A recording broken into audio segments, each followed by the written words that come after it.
Hello everyone, তোমরা সবাই কেমন আছো? আশা করি সবাই ভালো আছো। আমার 12-এর ভাই বোনদের জন্য আমি নতুন একটা চ্যাপ্টার শুরু করব। আমাকে একটা ভাই কমেন্ট করে বলেছিল এই ইলেকট্রোম্যাগনেটিজম বা ম্যাগনেটিজমের চ্যাপ্টারটা শুরু করার জন্য এবং তার যে থিওরিটা সেই থিওরিটা ভালো করে বোঝানোর জন্য।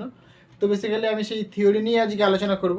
প্রত্যেকটা জিনিস আমরা নিখুঁতভাবে এখানে বুঝবো এবং কোথা থেকে কী আসলো না আসলো সমস্ত কিছু আমরা এখানে আস্তে আস্তে শিখবো, ঠিক আছে? তো দেখো বেসিক্যালি এই যে ইলেকট্রোম্যাগনেটিজম এই নামের মধ্যে অনেক কিছু লুকিয়ে রয়েছে। এই নাম থেকে তোমাকে বুঝতে হবে কী বলতে চাইছে এবং আমরা চ্যাপ্টারের মধ্যে কী পড়বো, কোন ফিজিক্সটা আমরা পড়বো এখানটায়, সেটা কিন্তু নামের মধ্যেই লুকিয়ে রয়েছে। এই নামটাকে যদি আমরা ভাঙি তাহলে আমরা কী বুঝতে পারি? দেখো বেসিক্যালি ইলেকট্রোম্যাগনেটিজম, রাইট, বা তড়িৎ চুম্বকত্ব, তুমি যদি ইংলিশে লেখো তাহলে কি বলবে? Electro plus magnetism, magnetism, right. এখানে দেখো ইলেকট্রো কোথা থেকে আসছে? ইলেকট্রো মানে তড়িৎ, মানে কারেন্ট ফ্লো করবে, রাইট, কারেন্ট ফ্লো করবে। কারেন্ট মানে কি আবার? এগুলো তো আমরা সবাই জানো। মানে আমরা চার্জ পড়েছিলাম, রাইট, প্রথমে চ্যাপ্টার থেকে আমরা চার্জ পড়েছিলাম, ইলেকট্রোস্ট্যাটিকে পড়েছিলাম চার্জ। চার্জ চার্জ যখন রেস্টে থাকে তাহলে এটা চার্জ কিউ, ওকে। এই চার্জ যখন রেস্টে থাকে তখন কি হয়? তার থেকে ইলেকট্রিক ফিল্ড পাই আমরা। এটা যদি পজিটিভ চার্জ হয় তাহলে এদিকে ইলেকট্রিক ফিল্ড পাচ্ছি আমরা, রাইট। মানে যখন চার্জ যখন রেস্টে থাকে তখন সেখান থেকে আমরা ইলেকট্রিক ফিল্ড পাই, সেখান থেকে আমরা পোটেনশিয়াল ক্যালকুলেট করতে পারি। এই যে জিনিসগুলো ক্যালকুলেট করি সেই জিনিসগুলো কি সবই স্ট্যাটিক জিনিস, তাই না? তাই আমরা বলি কি ইলেকট্রোস্ট্যাটিক।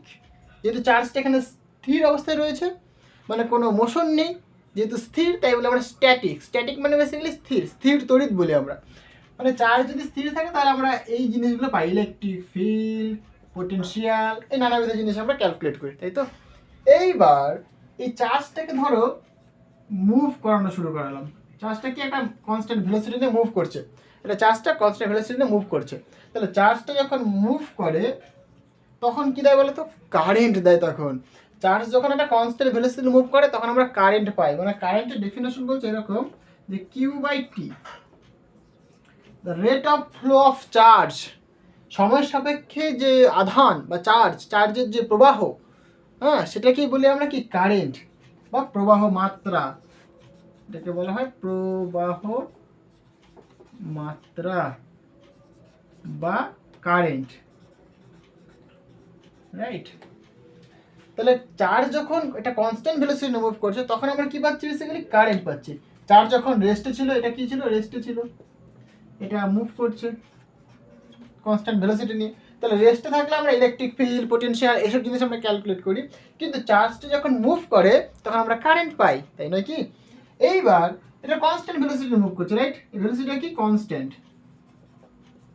কিন্তু যদি চার্জটাই কনস্ট্যান্ট ভেলোসিটি নয়, অ্যাক্সেলারেশনে মুভ করে তাহলে কি পাবো আমরা? তাহলে দেখো বেসিক্যালি চার্জটা যখন একটা অ্যাক্সেলারেশনে মুভ করে, একটা অ্যাক্সেলারেশনে মুভ করছে যখন, অ্যাক্সেলারেশন, রাইট, কিউ চার্জ, তখন কিন্তু আমরা পাই মানে বেসিক্যালি এখান থেকে তখন কি হয়? রেডিয়েশন উৎপন্ন হয়, তখন ইলেকট্রোম্যাগনেটিক থিওরি, রাইট। আমরা পড়বো সেগুলো, ইলেকট্রোম্যাগনেটিক থিওরি, মানে বেসিক্যালি এখান থেকে রেডিয়েশন পাবো আমরা, রেডিয়েশন। এটা কোথায় পড়বো আমরা? Electromagnetic theory, electromagnetic theory. Clear হয়েছে? তাহলে চার্জ যখন রেস্টে থাকে তখন আমরা ইলেকট্রিক ফিল্ড, পোটেনশিয়াল, মানে স্ট্যাটিক অবস্থায় সেগুলো ক্যালকুলেট করি, সেই জিনিসগুলো পাই আমরা বেসিক্যালি। যখন চার্জ একটা কনস্ট্যান্ট ভেলোসিটি মুভ করে তখন আমরা কারেন্ট পাই। এবার চার্জ যখন অ্যাক্সেলারেশন মুভ করে তখন আমরা রেডিয়েশন পাই। ক্লিয়ার হয়েছে? এইখানে আমাদের উদ্দেশ্য হবে এইটা স্টাডি করা, কারণ এইটা তোমরা পড়ে ফেলেছো অলরেডি, তাই নয় কি? এটা বেসিক্যালি প্রথমের চ্যাপ্টার, একদম এইচএসের প্রথমের চ্যাপ্টারই তোমরা এটা পড়ো, এটা পড়া হয়ে গেছে। তো আজকে আমরা বেসিক্যালি এইখানে ফোকাস করবো কি? এটা চার্জ যখন একটা কনস্ট্যান্ট ভেলোসিটি মুভ করছে তখন কি হচ্ছে? কারেন্ট পাচ্ছি।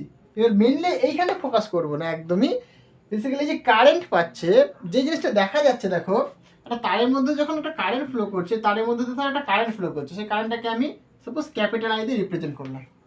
এখানে অনেক ব্যাপার আছে, ক্যাপিটাল আই এবং স্মল আই দিয়ে অনেক সময় লেখা হয়ে থাকে।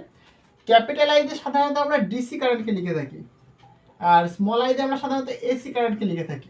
ডিসি মানে ডিরেক্ট কারেন্ট, ডিরেক্ট কারেন্ট মানে যেটা কি টাইমের রেসপেক্টে ভ্যারি করবে না, ঠিক আছে, সেটা গেল ডিরেক্ট কারেন্ট। আর এসি মানে কি বেসিক্যালি অল্টারনেটিং কারেন্ট, মানে যেটা বেসিক্যালি টাইমের রেসপেক্টে কি ভ্যারি করতে করতে যাবে, মানে এরকম হবে কারেন্টটা, এইরকম। এদিকে যদি আমরা টাইম দিই, এদিকে যদি আমি কারেন্ট দিই, তাহলে এরকম টাইমের রেসপেক্টে দেখো ভ্যারি করছে। এটা পজিটিভ সাইকেল পাচ্ছি, নেগেটিভ সাইকেল পাচ্ছি, sorry negative, positive cycle negative cycle, positive cycle negative cycle, positive cycle negative cycle, মানে এটা বেসিক্যালি ফেজ চেঞ্জ করছে, তাই না?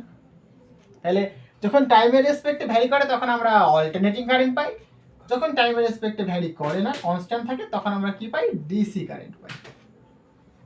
ওকে, সেটাকে আমরা ক্যাপিটাল আই দিয়ে রিপ্রেজেন্ট করি, এতে অসুবিধা কিছু নেই, ঠিক আছে। এইবার গল্প হচ্ছে কি, এখানে দেখো যখন একটা তারের মধ্যে দিয়ে কারেন্ট ফ্লো করছে, তারের মধ্যে দিয়ে যখন কারেন্ট ফ্লো করছে, বিজ্ঞানী ওরস্টেড কি করলেন, একটা জিনিস অবজার্ভ করলেন। ধরো এখানে একটা কম্পাস দিয়ে দিলাম আমি, ঠিক আছে, বিজ্ঞানী ওরস্টেড, ম্যাক্সওয়েল এই জিনিসগুলো অবজার্ভ করেছিলেন।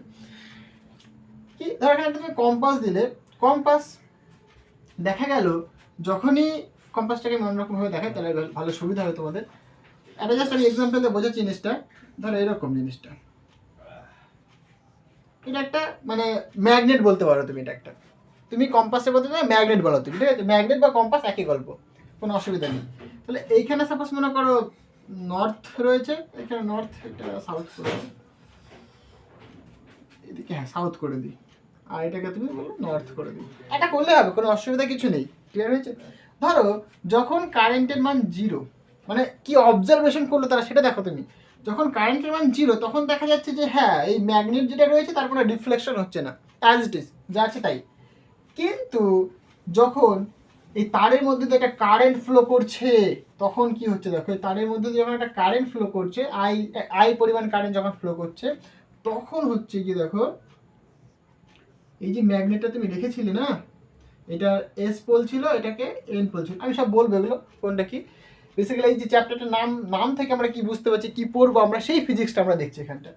তাহলে দেখো যখন কারেন্ট ফ্লো করছে তখন দেখা যাচ্ছে যে এই যে কম্পাসটা বা এই যে ম্যাগনেটটা, এইটা কিছুটা ডিফ্লেক্ট হয়ে যাচ্ছে, কি এই দিকে চলে আসলো, এই যে এস পোলটা এইখানে চলে আসলো কিছুটা, মানে এইরকম হয়েছে ডিফ্লেকশনটা, তবে এইখানটায় হয়ে এসছে। ক্লিয়ার হয়েছে? এইরকম এরকম টাইপের, মানে এরকম একটা ডিফ্লেকশন তুমি দেখতে পাচ্ছ তুমি, এইখান থেকে এখানে শিফট হয়ে চলে এসছে, এ পয়েন্ট থেকে বি পয়েন্টে শিফট হয়ে চলে এসছে। তাহলে এই যে কারেন্ট ফ্লো করছে, কারেন্ট ফ্লো করার দরুন দেখো কম্পাসটা বা ম্যাগনেটটা কিন্তু শিফট হয়ে গেল, একটা ডিফ্লেকশন তুমি পাচ্ছ। তাহলে আমরা কি বুঝতে পারছি বেসিক্যালি, এই কারেন্ট যখন ফ্লো করে তখন কি তার চারদিকে একটা ম্যাগনেটিক ফিল্ড প্রডিউস করে। যখন একটা তারের মধ্যে যখন কারেন্ট প্রবাহিত হয় তখন তার চারিদিকে একটা ম্যাগনেটিক ফিল্ড প্রডিউস করে, সেটাই কিন্তু এই এক্সপেরিমেন্ট থেকে বোঝা যাচ্ছে। এটাই ওরস্টেড, তারপরে তো ম্যাক্সওয়েল এগুলো অবজার্ভ করেছিলেন, ঠিক আছে, ফার্স্ট অবজার্ভ করেছিলেন ওরস্টেড, বিজ্ঞানী ওরস্টেড, যে একটা তারের মধ্যে কারেন্ট প্রবাহিত হচ্ছে, একটা ম্যাগনেট রেখে দিয়েছে, দেখছে ভাই তার ডিফ্লেকশন হচ্ছে।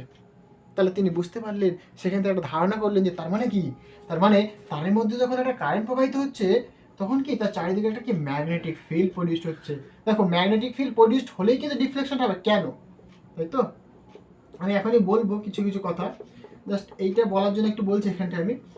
যখন এখান থেকে ম্যাগনেটিক ফিল্ড প্রডিউসড হয়, দেখো অ্যাকচুয়ালি আমরা কি জানি, আমরা যখন চার্জের যখন কনসেপ্ট পড়েছিলাম তখন কি পড়েছিলাম, যে পজিটিভ চার্জ আর পজিটিভ চার্জ পরস্পরকে কি করে, রিপেল করে, বিকর্ষণ করে, রাইট।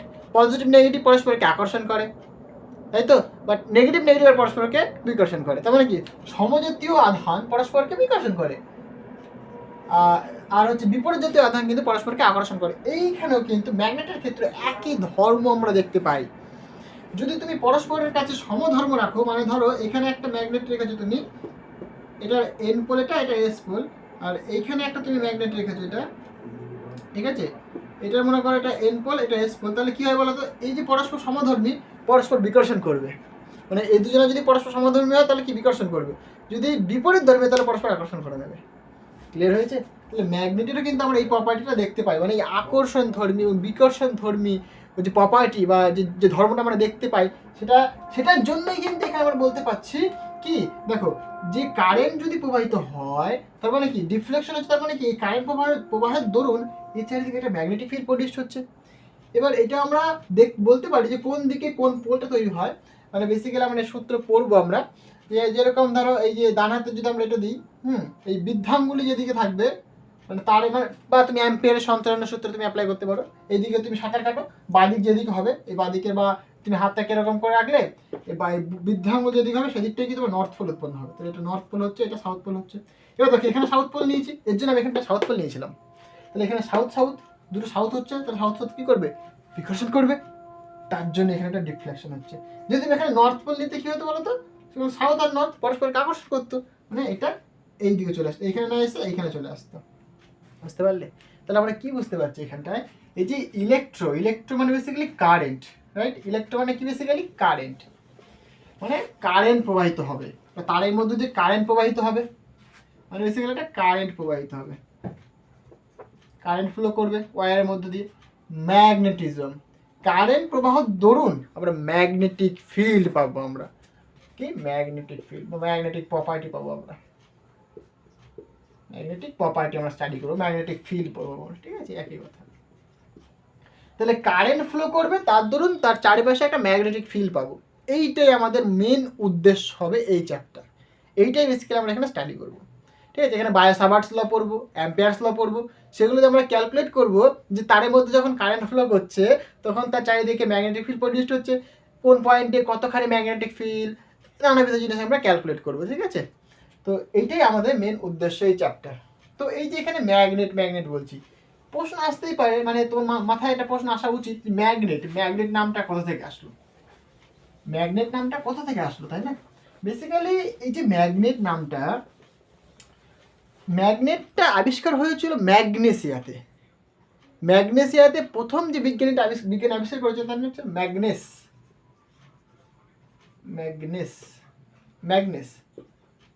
এবং আবিষ্কার হয়েছিল ম্যাগনেসিয়াতে। এবার অনেকের ধারণা যে ভাই বিজ্ঞানীর নাম অনুসারেই দেওয়া হয়েছে ম্যাগনেট, আবার অনেকে বলে না ম্যাগনেসিয়া দেশে আবিষ্কার হয়েছিল তাই তার নাম অনুসারে দেওয়া হয়েছে ম্যাগনেট। এবার তুমি কোনটা ধরবে সেটা তোমার উপর ডিপেন্ড করবে, ঠিক আছে। মানে অনেকের ধারণা এরকম যে বিজ্ঞানীর নামকরণ অনুসারে এটাকে বলা হয় ম্যাগনেট, আর অনেকে বলে না দেশের নামকরণ অনুসারে এটাকে বলা হয়ে থাকে ম্যাগনেট।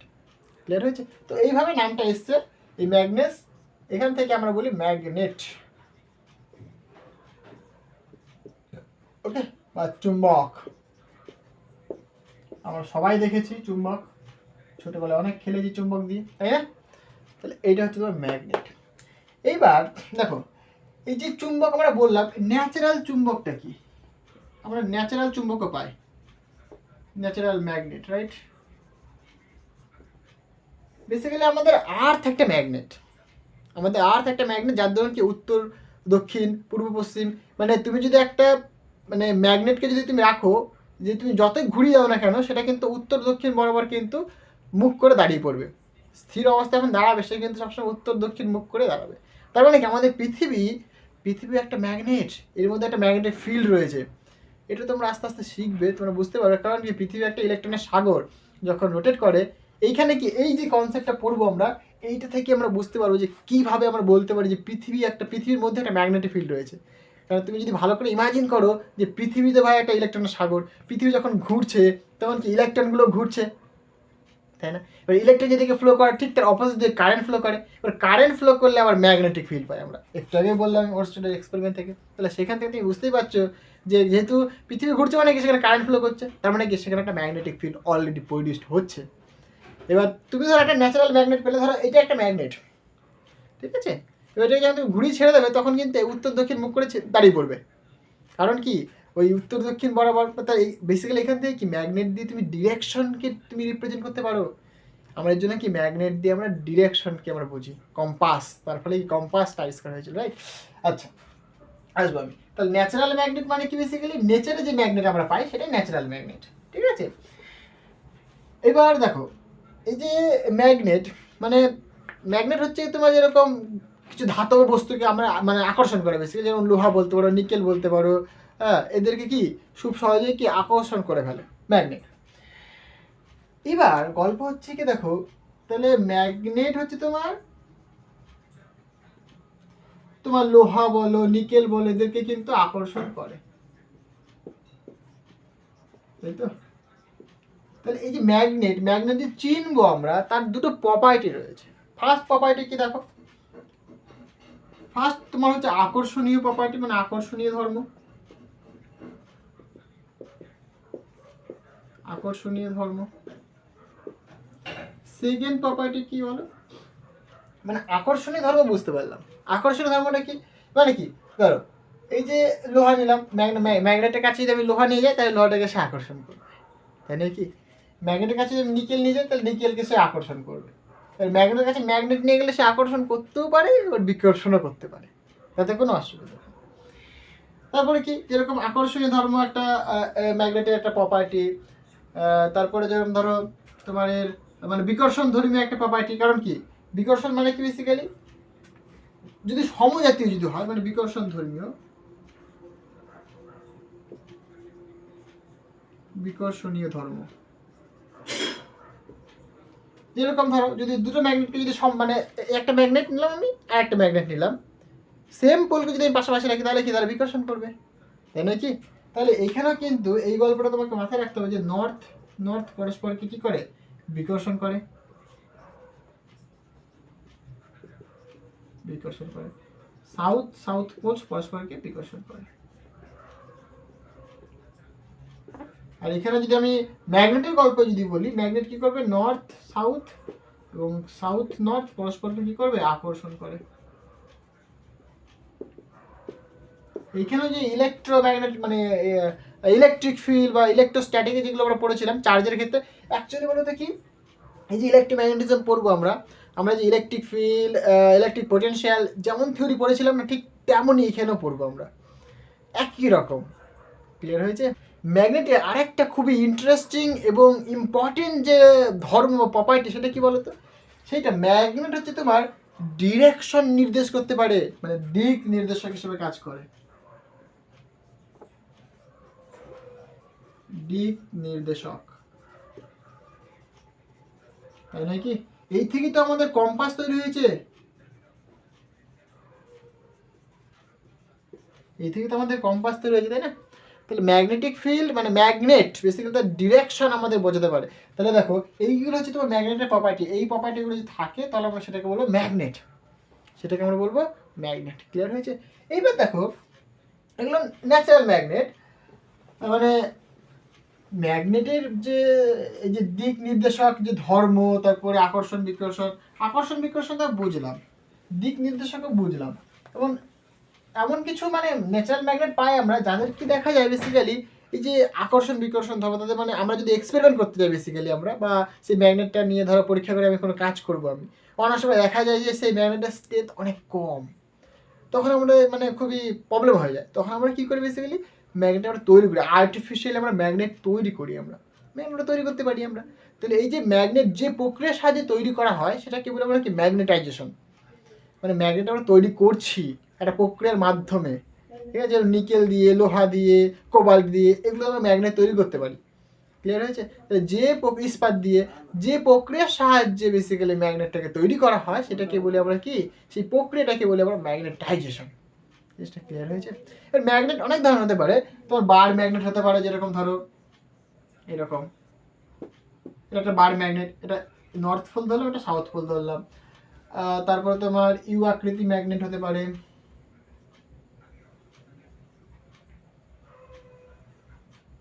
এটাকে নর্থ পোল ধরলাম, এটাকে সাউথ পোল ধরলাম। অশ্বক্ষরাকৃতি ম্যাগনেট হতে, মানে এটাকে বলে অশ্বক্ষরাকৃতি ম্যাগনেট। তারপর তোমার ডাম্বেল ম্যাগনেট হতে পারে, এখানে একটা ডাম্বেল নিয়ে নাও, এখানে একটা ডাম্বেল সেট থাকে। ক্লিয়ার? এটাকে মনে করো নর্থ পোল, এটাকে মনে করো সাউথ পোল, মানে এরকম নানাবিধ ম্যাগনেট হতে পারে। তবে যেরকম ওই মানে সুশলাকার আর কি, এরকম টাইপের, এরকম টাইপের ম্যাগনেট হতে পারে। এটাকে নর্থ পোল নিয়ে নাও, এটাকে সাউথ পোল নিয়ে নাও। এইসব ম্যাগনেট আমরা কি তৈরি করতে পারি আমরা। ক্লিয়ার হয়েছে? তাহলে এইসব ম্যাগনেট আমরা তৈরি করতে পারি, কোনো অসুবিধা নেই। আচ্ছা, বুঝলাম। এইবার গল্প হচ্ছে কি, দেখো এই যে ম্যাগনেট আমরা যে দেখছি, ইলেকট্রিক মানে এই যে ম্যাগনেট আমরা পড়বো, আমরা বেসিক্যালি কারেন্ট ফ্লো করছে, আমরা তার চারিদিকে ম্যাগনেটিক ফিল্ড পাচ্ছি আমরা, তাই তো? এইটা আমাদের কাছে বেশি ইম্পর্টেন্ট। দেখো যখন কারেন্ট ফ্লো করে তখন যে আমরা ম্যাগনেটিক ফিল্ডটা পাই, হ্যাঁ, মানে ধরো একটা তারের মধ্যে কারেন্ট ফ্লো করছে, তো কারেন্ট ফ্লো করা মানে কি, একটা চার্জ ফ্লো করা। কারেন্ট ফ্লো করা মানে বেসিক্যালি চার্জ ফ্লো করা, রাইট? একটা পজিটিভ চার্জ ফ্লো করছে তুই বলতে পারো, তখন এটাকে তুমি এরকমভাবে বলতে পারো যে একটা পজিটিভ চার্জ, হ্যাঁ, একটা কিউ চার্জ সে ফ্লো করছে, মানে একটা ভেলোসিটিতে মুভ করছে, মানে ম্যাগনেটিক ফিল্ডের মধ্যে রয়েছে। মানে ধরো ইন জেনারেল আমি যদি এরকম বলি, যেটা আমরা বলতে চাই যে এখানে বেসিক্যালি লরেঞ্জ ফোর্স, যেটা খুবই ইম্পর্টেন্ট।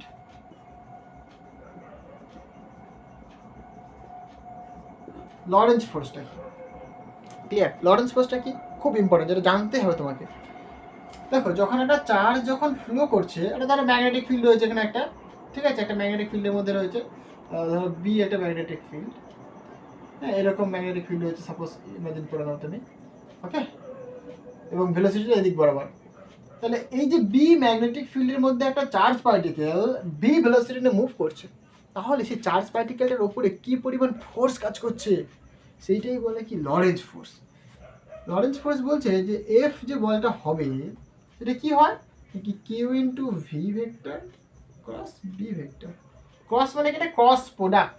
তোমরা ভেক্টর প্রোডাক্ট পড়েছো, ভেক্টরে পড়েছো না তোমরা, স্কেলার প্রোডাক্ট হয়, ক্রস প্রোডাক্ট হয়, এরকম পড়েছিলে তোমরা।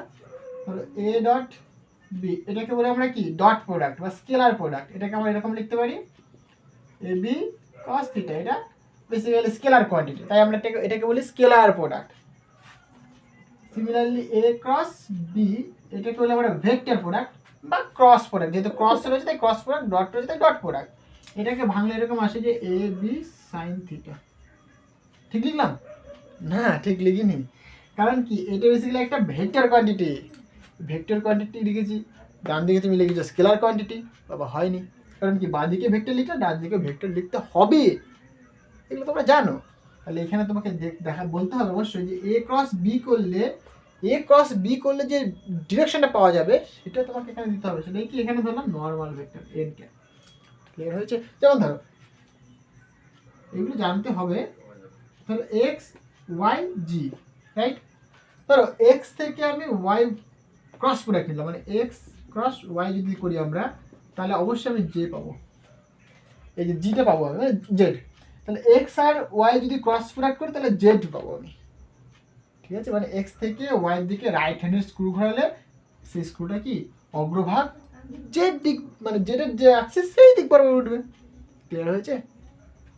তার জন্য আমরা দেখো এটা লিখেছি। ধরো এটা যদি ধরো এ ভেক্টর হয়, এটা যদি তোমার বি ভেক্টর হয়, তাহলে এন ক্যাপটা কোন দিক বরাবর, এই দিক বরাবর, এটা হলো এন ক্যাপ, মানে unit vector, unit normal vector, এগুলো তোমরা নিশ্চয় সবাই জানো। তো এখানে আমি তাই লিখেছি দেখো। আর থিটাটা কি ছিল, বেসিক্যালি এ ভেক্টর আর যে বি ভেক্টর তাদের মধ্যবর্তী অ্যাঙ্গেল। এখানে যেরকম আমি অ্যাক্সিস দিয়েছিলাম 90 ডিগ্রি, তোর মনে হচ্ছে সবসময় 90 ডিগ্রি নাই থাকতে পারে, এরকম এরকম রয়েছে। ধরো এটা এ ভেক্টর, এটা ধরো বি ভেক্টর, মধ্যবর্তী কোণ থিটা। ক্লিয়ার হয়েছে? এইখানে একই রকম, ধরো ভেলোসিটিটা ঠিক এদিক বরাবর ডিরেক্টেড রয়েছে, ডিরেকশনটা ঠিক এদিক বরাবর, ম্যাগনেটিক ফিল্ডের ডিরেকশনটা এদিক বরাবর, তাহলে তাদের মধ্যবর্তী যে অ্যাঙ্গেল সেটা ধরলাম থিটা। ক্লিয়ার হয়েছে? তাই এটাকে ভাঙলে পরে তুমি এরকম বলতে পারো ভি বি সাইন থিটা। এখনো কিন্তু ঠিক হয়নি, কারণ তোমাকে এন ক্যাপ বলতে হবে যদি তুমি বাঁদিকে ভেক্টরই রাখো। But if you take magnitude, তুমি যদি ম্যাগনিটিউড নাও, ম্যাগনিটিউড অফ এ ভেক্টর, তখন তুমি কি বলবে, ম্যাগনিটিউড নিচ্ছি, তাহলে ইউনিট ভেক্টর মানে 1 হয়ে যাবে, তখন তুমি Q V B sine theta বলতে পারো। ক্লিয়ার হয়েছে? এটা তাহলে এইটা তোমার কি লরেঞ্জ ফোর্স, এটা ম্যাগনেটিক ফিল্ডের জন্য লরেঞ্জ ফোর্স, ম্যাগনেটিক ফিল্ডের জন্য লরেঞ্জ ফোর্স। ক্লিয়ার হয়েছে? মানে যদি শুধুমাত্র ম্যাগনেটিক ফিল্ড থাকে, একটা চার্জ পার্টিকেল যদি একটা ভি ভেলোসিটি মুভ করে, তাহলে সেই চার্জ পার্টিকেলের উপরে যে ফোর্স কাজ করবে সেটা লরেঞ্জ ফোর্স। এবার এরকম হতে পারে, ধরো ম্যাগনেটিক ফিল্ড রয়েছে অ্যাজ ওয়েল অ্যাজ ইলেকট্রিক ফিল্ডও রয়েছে, মানে ম্যাগনেটিক ফিল্ড সাথে আবার কি ইলেকট্রিক ফিল্ডও রয়েছে, তখন তুমি কি করবে? তোমরা পড়েছ, বলো, ইলেকট্রিক ফিল্ডের মধ্যে যদি কোনো চার্জ পার্টিকেল মুভ করে, তাহলে সেই চার্জ পার্টিকেলের উপরে কী পরিমাণ ফোর্স কাজ করবে, আমরা জানি যে এফ, সরি ইলেকট্রিক ফিল্ড আমি ই দিলাম, ওকে, বা না দিলেও কোনো অসুবিধা কিছু নেই, জাস্ট যে ফোর্সটা কাজ করে সেটা কথা হয় বলো, কিউ ইন্টু ই ভেক্টর, তাই নয় কি? এটা তো আমরা জানি। একটা ইলেকট্রিক ফিল্ডের মধ্যে যখন একটা চার্জ পার্টিকেল মুভ করে তখন কি, বা চার্জ পার্টিকেল যখন থাকে, হ্যাঁ, মানে একটা ইলেকট্রিক ফিল্ডের মধ্যে একটা চার্জ পার্টিকেল যদি থাকে তাহলে সেই চার্জ পার্টিকেলের উপরে যে পরিমাণ ফোর্স কাজ করে সেটা কত, Q into E, electric field into charge. Clear হয়েছে? তাহলে পরে ধরো ইলেকট্রিক ফিল্ডও রয়েছে প্লাস ম্যাগনেটিক ফিল্ডও রয়েছে, তাহলে কি দুটো ফোর্স একসাথে কাজ করবে। তাহলে যে টোটাল যে ফোর্সটা হবে, সো টোটাল যে ফোর্সটা হবে তোমার, টোটাল যে ফোর্সটা পাবে তুমি, সেটাকে তুমি এফ টি লেখো। ধরো টোটাল ফোর্স সেটা কি ইলেকট্রিক ফিল্ডের জন্য তুমি পাবে একটা, প্লাস ম্যাগনেটিক ফিল্ডের জন্য তুমি পাবে একটা, ভেক্টর দিয়ে দাও, তাই নাকি? এটাকে তুমি ইলেকট্রিক ফিল্ডের জন্য বলো, এটাকে তুমি ম্যাগনেটিক ফিল্ডের জন্য বলেছো, তাহলে তুমি কি বলবে এখানটায় বলো, ইলেকট্রিক ফিল্ডের জন্য তো ভাই কিউ ই প্লাস ম্যাগনেটিক ফিল্ডের জন্য Q V cos B vector. তাহলে এটা তোমার কি টোটাল ফোর্সটা পাচ্ছ তুমি। ওকে, এই যে ফোর্সটা, এইটাকে বলে থাকি আমরা ইলেকট্রোম্যাগনেটিক ফোর্স। এটা কি বলে থাকি আমরা, ইলেকট্রোম্যাগনেটিক ফোর্স। জিনিসটা ক্লিয়ার হয়েছে? কেন ইলেকট্রোম্যাগনেটিক ফোর্স? দেখো ইলেকট্রিক ফিল্ড রয়েছে তাই ইলেকট্রো, ম্যাগনেটিক ফিল্ড রয়েছে তাই ম্যাগনেটিক, ফোর্স পাচ্ছি তাই ফোর্স, কারণ চার্জ দিয়ে মাল্টিপ্লাই করা রয়েছে তাই ফোর্স পাচ্ছি আমরা, তাই ফোর্স বলছি। এটাকে বলা হয় ইলেকট্রোম্যাগনেটিক ফোর্স। এটা ম্যাগনেটিক ফোর্স, এটা ইলেকট্রিক ফোর্স, এটা ইলেকট্রোম্যাগনেটিক ফোর্স। ক্লিয়ার হয়েছে? এবার কেন এটাই পড়ালাম, এবার তুমি এই যে ম্যাগনেটিক ফিল্ড বলছো, তার তো ইউনিট জানতে হবে তোমার। তার ইউনিটটা কি? যেরকম এখানে তুমি ইলেকট্রিক ফিল্ড পড়ো, ইলেকট্রিক ফিল্ডের ইউনিট তুমি বলতে পারো যে হ্যাঁ ভাই ইলেকট্রিক ফিল্ড মানে equal to Q, force by Q, right? মানে তুমি এখান থেকে বলো যে এসআই সিস্টেম যদি বলে তাহলে নিউটন পার কুলম, যদি সিজে সিস্টেম বলি ডাইন পার স্ট্যাট কুলম, কোনো অসুবিধা নেই, এগুলো আমরা জানি। আবার ইলেকট্রিক ফিল্ডের আরেকটা ডেফিনেশন রয়েছে, ইজিক্যাল তোমরা পড়েছো মাইনাস ডিভিডিএক্স। এখান থেকে তুমি বলো যে ভোল্ট পার মিটার, এটাও তোমার ইলেকট্রিক ফিল্ডের ইউনিট, তাই নাকি? তাহলে ডেফিনেশন তোমাকে জানতে হবে, সেখান থেকে তুমি বলতে পারো তার ইউনিটটা। এইখানে একই রকম ভাবে আমি ডেফিনেশনটাই তৈরি করেছি এখানে, এই যে মানে ফোর্স আর ম্যাগনেটিক ফিল্ড, তার মধ্যে একটা ডেফিনেশন তৈরি করেছে, যেটা কে দিয়েছিলেন, লরেন্স দিয়েছিলেন বিজ্ঞানী। ক্লিয়ার? তাহলে এখান থেকে তুমি ইউনিট বলতে পারবে, যে ইউনিটটাই আমি আসছি। আশা করি জিনিসটা বোঝাতে পারলাম। ওকে, এবার দেখো তাহলে ম্যাগনেটিক ফিল্ডের যে ইউনিটটা হবে সেটা কি হবে, এখান থেকে তুমি বলতে পারো, ধরো আমি যদি এই রিলেশনটা যদি কনসিডার করি, যেমন একটা ধরো এই রিলেশনটা কনসিডার করো, তাহলে কি বলবো তুমি, যে F M that is equal to Q V B sine theta, right? Sine theta এই ইউনিট হয়। এখানে দেখো বি, তাহলে বি ইকুয়াল তুমি কি বলবে, এফ এম, এটা suffix same, okay, divided by Q into V into sine theta, right? এবার তুমি আমাকে ইউনিট বলো। Suppose in SI system,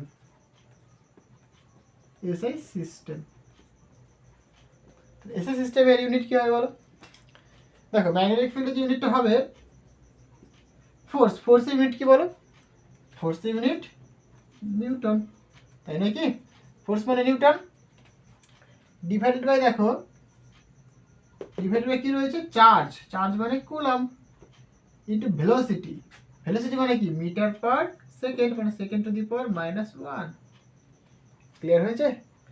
second two the power -1। এইবার যে সাইন থিটার কি একক হয়? থিটা এর তো কোনো একক হয় না। কেন হয় না বলবে আমাকে, ঠিক আছে? কমেন্ট করে অবশ্যই আমাকে জানাবে সাইন থিটা কেন একক হয় না। তাহলে সাইন থিটা কিন্তু কোনো ইউনিট হয় না, তাহলে এটা আমরা পাচ্ছি আমরা। আরেকটা দেখো এখানে যে ফোর্সটা রয়েছে, এই ফোর্সটাকে তুমি ইলেকট্রিক ফিল্ড বা তুমি বলতে পারো পোটেনশিয়ালের টার্মসে লিখতে পারো। মানে কি, আমরা কি জানি, আমরা জানি বেসিক্যালি, সো আমরা জানি কি বেসিক্যালি যে ফোর্স, আমরা কি জানি যে ফোর্স মানে ফোর্সটাকে আমরা ইলেকট্রিক ফিল্ডের টার্মসে রিপ্রেজেন্ট করতে পারি, তাই তো? চার্জ ইন্টু ইলেকট্রিক ফিল্ড, অসুবিধা নেই। তাহলে এখান থেকে তুমি দেখো যদি মানে ইউনিটে লেখার চেষ্টা করো তাহলে কিন্তু পোটেনশিয়ালের টার্মসে লিখতে পারবে। পোটেনশিয়ালের টার্মে লেখাটা খুব ইম্পর্টেন্ট, খুবই জরুরি। তাহলে এখান থেকে তুমি বলতে পারো যে ম্যাগনেটিক ফিল্ডের যে ইউনিটটা হবে সেটা কি হবে, দেখো তাহলে charge into electric field divided by, বা তুমি এখানে তুমি ডিরেক্ট করে দিতে পারো। তুমি দেখো ইলেকট্রিক ফিল্ড মানে আমরা কি জানি বলো? ইলেকট্রিক ফিল্ড মানে আমরা জানি না মাইনাস ডিভি বাই ডিএক্স, সুতরাং minus DV by DX. V হচ্ছে তোমার পোটেনশিয়াল, এক্স হচ্ছে তোমার ডিসপ্লেসমেন্ট। তাহলে যদি ইউনিট লিখি আমরা ভোল্ট পার মিটার, তাই না কি? তাহলে এখানে তুমি লিখবে, দেখো এর ইউনিটে তুমি কি লিখবে, চার্জ মানে কুলম্ব, রাইট?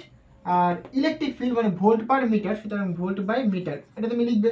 তাহলে এইখানে তুমি এই যে ফোর্সের জায়গায় তুমি লেখো কুলম্ব ভোল্ট বাই মিটার, হলো, ডিভাইডেড বাই কিউ রয়েছে, কিউ কুলম্ব হবে, ভি ভেলোসিটি ইউনিট কি হবে, মিটার পার সেকেন্ড, সুতরাং metre by second into sine theta, এর তখন ইউনিট হয় না, লিখলাম না, ওকে? তাহলে এখান থেকে দেখো কুলম্ব ক্যান্সেল হচ্ছে, তাহলে থাকছে পড়ে কি, ভোল্ট থাকছে, এই মিটারটা নিচে চলে আসবে, তাহলে কত হবে দেখো, ভি বাই মিটার স্কোয়ার, আর এই সেকেন্ডটা উপরে চলে আসবে, সুতরাং ইন্টু সেকেন্ড। তাহলে এইটা একটা ইউনিট চলে আসছে, এইটা ইম্পর্টেন্ট। ক্লিয়ার হয়েছে যে ম্যাগনেটিক ফিল্ডের যে ইউনিট সেটা কি ভোল্টের টার্মস আমরা রিপ্রেজেন্ট করলাম, volt into second divided by metre square, এইটা আমাদের কাছে ইম্পর্টেন্ট। তাহলে এইখানে দেখো জিনিসটা ক্লিয়ার হয়েছে। তাহলে এইখানে দেখো এবার এই যে ভোল্ট ইন্টু সেকেন্ড লিখলাম, সো ভোল্ট ইন্টু সেকেন্ড এটাকে বলা হয়ে থাকে weber, WB, weber. Volt into সেকেন্ডকে আমরা সিম্পল ফর্মে ওয়েবার বলে থাকি। ক্লিয়ার হয়েছে? তাহলে ম্যাগনেটিক ফিল্ডের যে ইউনিট হচ্ছে ইন এসআই সিস্টেম, সেটা কত দেখো, ভোল্ট ইন্টু সেকেন্ড মানে ওয়েবার বাই মিটার স্কোয়ার। যে ওয়েবার বাই মিটার স্কোয়ার এটাকে সিম্পল ফর্মে আমরা কি বলি, টেসলা, আর টেসলা, বিজ্ঞানী টেসলা কিন্তু এসি কারেন্টের আবিষ্কারক আর কি, ঠিক আছে? খুব মানে ট্যালেন্টেড একটা সায়েন্টিস্ট। তাহলে এই যে ওয়েবার পার মিটার স্কোয়ার এটাকে আমরা সিম্পল ফর্মে কি বলি, টেসলা, খুব ইম্পর্টেন্ট। ক্লিয়ার হয়েছে? টেসলা বলা হয়ে থাকে। তাহলে এসআই সিস্টেমে যদি বলে ম্যাগনেটিক ফিল্ডের ইউনিট কি, আইদার তুমি বলবে টেসলা অথবা ওয়েবার পার মিটার স্কোয়ার। তাহলে কি করে আসলো ওয়েবার পার মিটার স্কোয়ার, বুঝতে পেরেছো? কি করে আমরা টেসলা লিখি, বুঝতে পেরেছো? এই ভোল্ট ইন্টু সেকেন্ড এটাকে আমরা বলি ওয়েবার। তাহলে ভোল্ট ইন্টু সেকেন্ড কোথা থেকে আসলো, এইভাবে আসলো। ক্লিয়ার হয়েছে? আচ্ছা, আমরা যদি ইন সিজিএস সিস্টেম দেখার চেষ্টা করি, সিজিএস সিস্টেম, তাহলে সিজিএস সিস্টেমে কী হবে দেখো, এইখানে এই যে মানে আমরা লিখলাম ভোল্ট ইন্টু সেকেন্ড, এই তো সিজিএস সিস্টেমে ম্যাগনেটিক ফিল্ডের ইউনিট যেটা হয়, এই যে ওয়েবার লিখছি আমরা, এটাকে লিখবো আমরা ম্যাক্সওয়েল। কি লিখলাম, সিজিএস সিস্টেম সেটাকে বলা হয় ম্যাক্সওয়েল, আর ম্যাক্সওয়েল ডিভাইডেড বাই কি, সেন্টিমিটার স্কোয়ার। এইটা কি পুরোটাকে বলা হয় থাকে গস, ক্যাপিটাল জি, গস। ক্লিয়ার হয়েছে? তাহলে কি দেখতে পাচ্ছি আমরা, যে এসআই সিস্টেমে ম্যাগনেটিক ফিল্ডের যে ইউনিট সেটা কি হয়, ওয়েবার পার মিটার স্কোয়ার অথবা টেসলা, আর সিজিএস সিস্টেমে ম্যাক্সওয়েল পার সেন্টিমিটার স্কোয়ার অথবা গস। জি, তাহলে এরকম প্রশ্ন করতে পারে যে এই যে টেসলা আর যে গস তার মধ্যে রিলেশন কি, সে রিলেশন আমাকে প্রমাণ করে দেখাও, বা রিলেশন আমাকে বলো। তোমরা অবশ্যই রিলেশনটা প্রমাণ করে আমাকে কমেন্ট বক্সে জানাবে। হ্যাঁ, তো দেখো আমি তোমাদের জন্য দেখিয়ে দিই কী করে রিলেশনটা আসে বেসিক্যালি, এবং কত হয় রিলেশনটা। তাহলে এই জিনিসগুলো তোমাকে মাথায় রাখতে হবে, এই জিনিসগুলো তোমাকে মাথায় রাখতে হবে, আর যখন প্রবলেম করবে তখন এগুলো তোমার অনেক কাজে লাগবে। হ্যাঁ, তাহলে 1 টেসলা ইকুয়াল যেটা হয় 10⁴ গস। এইটা কি করে আসে সেটা আমাকে অবশ্যই তোমরা কমেন্ট করে জানাবে, ওকে? আচ্ছা, তাহলে আমরা যেটা বুঝলাম যে টেসলা এবং যে গস তার মধ্যে রিলেশন কত হয় সেটা আমরা দেখলাম, ঠিক আছে? এইবার আমরা এটা করব বেসিক্যালি, দেখো তাহলে লরেঞ্জ ফোর্স আমরা শিখলাম, তাই তো? লরেঞ্জ ফোর্স থেকে আমরা ম্যাগনেটিক ফিল্ড, তার ইউনিট দেখলাম, দেখলাম, সব দেখলাম। আচ্ছা, তোমাকে যদি বলি তার ডাইমেনশন কত হয় বলো তো? দেখো ডাইমেনশনটা তোমরা দেখে নাও একটুখানি, ডাইমেনশন, রাইট? মানে বেসিক্যালি আমরা যেটা বললাম যে ম্যাগনেটিক ফিল্ড, আচ্ছা ফোর্সটা লিখি, তাহলে এফ ইকুয়াল তুমি কি বললে, যে কি কিউ ভি বি ম্যাগনিটিউড নিলে, এবং তুমি বললে যে যেহেতু সাইন থিটার কোনো ডাইমেনশন হবে না, আমি লেখার দরকার নেই, বা তুমি এটা ভাবতে পারো যে ম্যাগনেটিক ফিল্ড এবং যে velocity of the charge particle perpendicular রয়েছে, রাইট? মানে মধ্যবর্তী কোণ 90 ডিগ্রি, তাহলে সাইন 91 হয়, সেটাও তুমি ধরতে পারো, কোনো অসুবিধা নেই, বা তুমি লিখতে পারো, কোনো অসুবিধা নেই। তুমি ডাইমেনশন তুমি চেক করবে, রাইট? তাহলে তুমি ভি এর ডাইমেনশন তুমি চেক করবে, সুতরাং ভি কেন তুমি কী লিখবে বলো, F by Q into B, sorry V নয়, বি এর ডাইমেনশন, তাই না? ভি এর ডাইমেনশন নিয়ে আমি কী করবো, বি কেন তুমি লিখবে F by Q into V, তাই না? এফ এফ তোমার ফোর্স, এফ তোমার কি ম্যাগনেটিক ফোর্স। তাহলে ফোর্সের ডাইমেনশন কী হয় বলো, mass M L T to the power -2 divided by charge, মানে দেখো চার্জের ডাইমেনশন কী হয় বলো দেখি। চার্জ মানে কি, চার্জ কিন্তু কোনো ফান্ডামেন্টাল কোয়ান্টিটি নয়, কিন্তু ফান্ডামেন্টাল কোয়ান্টিটি কি কারেন্ট। তাহলে কারেন্ট ইকুয়াল আমরা কি জানি, চার্জ বাই টাইম। তাহলে চার্জ ইকুয়াল আমরা কি বলতে পারি, কারেন্ট ইন্টু টাইম। তাহলে কারেন্ট একটা ফান্ডামেন্টাল কোয়ান্টিটি, তাহলে আই থাকলো, টাইম টি থাকলো, তাহলে চার্জের যে ইউনিট হয় সেটা কি হয়, কিউ আই ইন্টু টি। তাহলে আই ইন্টু টি বলতে পারবে এখানে তুমি। ভেলোসিটি, ভেলোসিটি মানে কত বলো, ভেলোসিটি মানে মিটার পার সেকেন্ড, তাই তো, মানে ডিসপ্লেসমেন্ট বাই টাইম। ভেলোসিটি মানে কি ডিসপ্লেসমেন্ট বাই টাইম। তাহলে তুমি এখানে লিখবে এল টি টু দি পাওয়ার -1, এইটা। এইটাকে যদি আমরা ক্যালকুলেশন করি তাহলে এখানে এম থাকছে, এই এল কেটে যাচ্ছে, ওকে। আর এখানে আইটা উপরে আসবে, সুতরাং আই টু দি পাওয়ার -1 হবে, বুঝলাম। টি টু দি পাওয়ার -2 রয়েছে, এইখানে দেখো টি টু দি পাওয়ার 1, আর এখানে টি টু দি পাওয়ার -1, মানে 1 -1 মানে 0 হয়ে যাচ্ছে, মানে টি টু দি পাওয়ার 0, তাহলে লেখার দরকার নেই। তাহলে এইটা হচ্ছে তোমার কি ডাইমেনশন, ম্যাগনেটিক ফিল্ডের ডাইমেনশন। এটা ক্লিয়ার হয়েছে? তাহলে এইভাবে তোমরা কিন্তু ডাইমেনশনও বের করতে পারো, কোনো অসুবিধা নেই। আচ্ছা, তো বুঝলাম, ডাইমেনশনও বুঝলাম আমরা, তাই তো। এইবার দেখো, তাহলে এই যে ম্যাগনেটিক ফিল্ড তুমি পড়ছো, তাহলে ম্যাগনেটিক ফিল্ড, এই যে ম্যাগনেটিক ফিল্ড আমরা পড়লাম, ম্যাগনেটিক ফিল্ড কাকে বলে? তোমাকে যদি বলি ফিজিক্যালি ম্যাগনেটিক ফিল্ড কাকে বলে, আমরা যে ম্যাগনেটিক ফিল্ড বি দিয়ে রিপ্রেজেন্ট করলাম, বুঝলাম। ম্যাগনেটিক ফিল্ড তাহলে কাকে বলে, ফিজিক্যালি কি বলতে মানে বলবে তুমি, তাই না? তো definition of the magnetic field,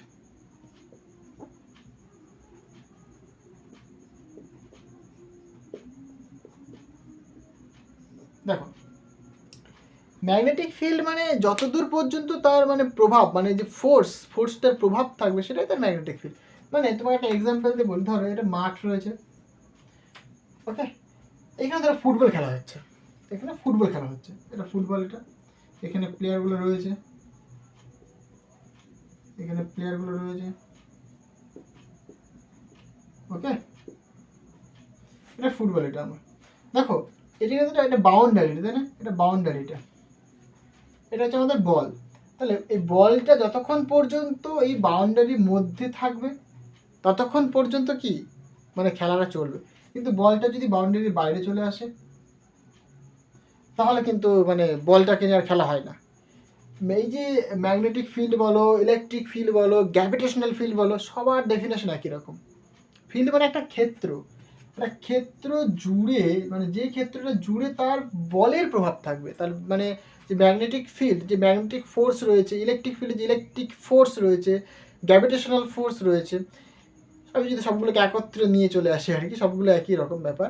তাহলে যতটা অঞ্চল জুড়ে সেই ফোর্সের প্রভাব থাকবে সেই অঞ্চলটুকুনি কি বলবো আমরা, কি তার ফিল্ড, ম্যাগনেটিক ফিল্ড বলো, ইলেকট্রিক ফিল্ড বলো বা গ্র্যাভিটেশনাল ফিল্ড বলো। তাহলে যে অঞ্চলটা জুড় পর্যন্ত থাকবে, মানে ধরো এখানে একটা ম্যাগনেট রয়েছে, এখানে একটা বার ম্যাগনেট রয়েছে, ওকে।